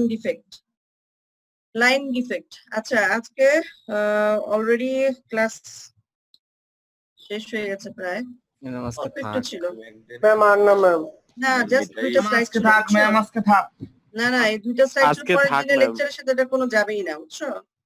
লাইন ডিফেক্টস এ আজকের ম্যাম আপনি ক্লাসটা বলছিলেন যদি কোর্স রেকর্ডিং আউটলাইনটা একটু দেখাবেন আজকে তো ম্যাডাম ক্লাসটা ম্যাম রেকর্ডিং কোর্স যদি দিয়ে আউটলাইনটা দিতেন। যদি দেখান ম্যাম। না রেকর্ডিং কোনো কিছু দেওয়া যাবে না এখন, ওইটা দরকার পড়লে তখনই করা যাবে, আগে ক্লাস লেকচারটা শোনো। আচ্ছা শোনো, এখানে বার্জার ভেক্টর কাকে বলছে? বার্জার ভেক্টর হচ্ছে তোমার এই ডিসলোকেশন গুলোকে তুমি মেজার করতে চাও যদি, যে কোন একটা ম্যাটেরিয়ালে কোনো লাইন ডিফেক্ট আছে কিনা, সেই ডিফেক্ট আছে কিনা সেটা মেজার করার জন্য তোমাকে যেই ভেক্টরটা ইউজ করা হয় সেটা হচ্ছে বার্জার ভেক্টর। এখানে খুব সিম্পল ফর্মে দেখানো হচ্ছে যে পি একটা পয়েন্ট ধরলা, সেখান থেকে তুমি 6টা অ্যাটম উপরে গেলা, তারপর আবার 6টা অ্যাটম ডানে গেলা, আবার 6টা অ্যাটম নিচে গেলা, আবার 6টা অ্যাটম বামে আসলা, তাহলে যদি সেই পয়েন্টে এসে মিশে তার মানে ওটাতে কোনো ডিসলোকেশন বা কোনো ডিফেক্ট নাই। কিন্তু তোমার যদি এখান থেকে যাওয়ার পর ওই একই ডিস্টেন্সে এসে না মিশে, এটা কিউ পয়েন্টে এসে মিশে, অর্থাৎ পি পয়েন্টে এসে মিশে নাই, আরেকটু লেফট সাইডে মিশেছে, তাহলে সেটা হচ্ছে তোমার ডিসলোকেশন আছে সেটাই বোঝা যাবে। অর্থাৎ ডিসপ্লেসমেন্ট যদি দেখা যায় তার থেকে, তাহলে সেটাকে বলা হয়ে থাকে তোমার যে ওখানে লাইন ডিফেক্ট আছে। এটা বার্জার ভেক্টরের মাধ্যমে তার লাইন ডিফেক্ট যে আছে সেটা মেজার করা হয়। আচ্ছা ম্যাডাম, এই যে এই ভেক্টর রেখাটা টানতেছি সেটার কি কোনো স্পেসিফিক আছে যে প্রত্যেকটা অ্যাটমের মিডল দিয়ে যাইতে হবে, এই না সেন্টার দিয়ে এরকম যাইতে কোনো হবে? ইয়ে নাই, এরকম কোনো ইয়ে নাই, জাস্ট অ্যাটম টু অ্যাটম আর ওভাবে করে 6টা মেজার তো করা। কোনো ফিক্স না, আমি যদি আরো না বেশি নেই। 5টা দিয়েও করতে পারবা। আচ্ছা স্ক্রু ডিসলোকেশনটা কি? স্ক্রু ডিসলোকেশন হচ্ছে তুমি কোনো একটা ম্যাটেরিয়ালকে এর আগে যেমন এটাও একটা লাইন ডিফেক্ট, কিন্তু এরকম একটা তল প্লেনটাকে তুমি যদি এরকম সুইচ করো এরকম, হ্যাঁ তুমি যদি মোচড় দেওয়া বলে না, এরকম মোচড়ায় ফেলতে নাও, তাহলে একটা প্লেন আর একটা প্লেনের নিচের দিকে চলে আসবে।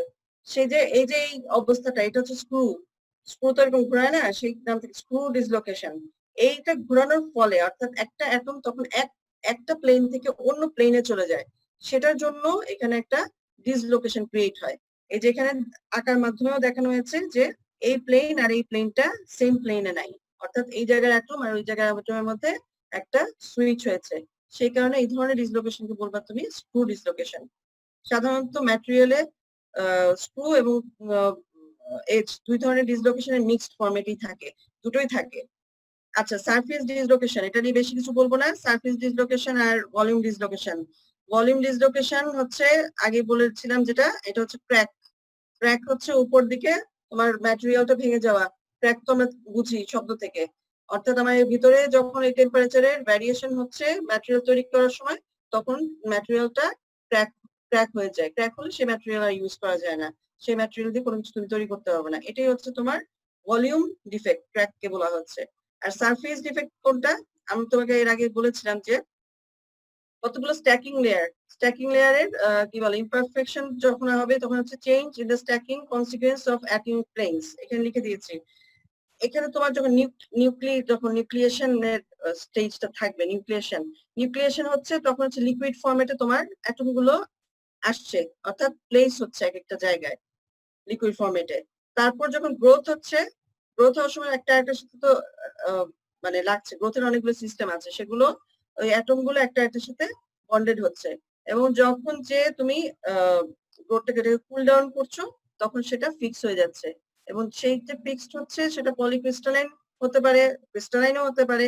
তো এখানে দেখাচ্ছে যে পলিক্রিস্টালাইন যদি হয় তাহলে সেখানে যে আমরা জানি গ্রেইন হয় না, গ্রেইন বাউন্ডারি ক্রিয়েট হয়, এটার মধ্যে বাউন্ডারি ক্রিয়েট হয় এবং গ্রেইন ক্রিয়েট হয়। তো এইগুলোর কারণে যদি স্ট্যাকিং লেয়ার গুলোর মধ্যে কোনো প্লেন গুলোর মধ্যে যদি কোনো চেঞ্জ দেখা দেয়, তাহলে সেটার জন্য যে ইমপারফেকশন হবে সেটা হচ্ছে তোমার সারফেস ডিফেক্ট। তো এটাই হচ্ছে তোমার সারফেস ডিফেক্ট আর ভলিউম ডিফেক্ট হচ্ছে পুরো অংশটা। সো এইটুকুই আজকের ক্লাস। তোমাদের সামনে অ্যাসাইনমেন্ট আর কুইজের অংশ দিয়ে দিব, সো তোমরা এটা ভালো করে এই চ্যাপ্টারটা পড়ে নিবা, ঠিক আছে? জি ম্যাম। গুগল ক্লাসরুমে আমি দিয়ে দিব, তো সেই কারণে আগে থেকে বলছি যে তোমরা এই সব যতটুকু পড়িয়ে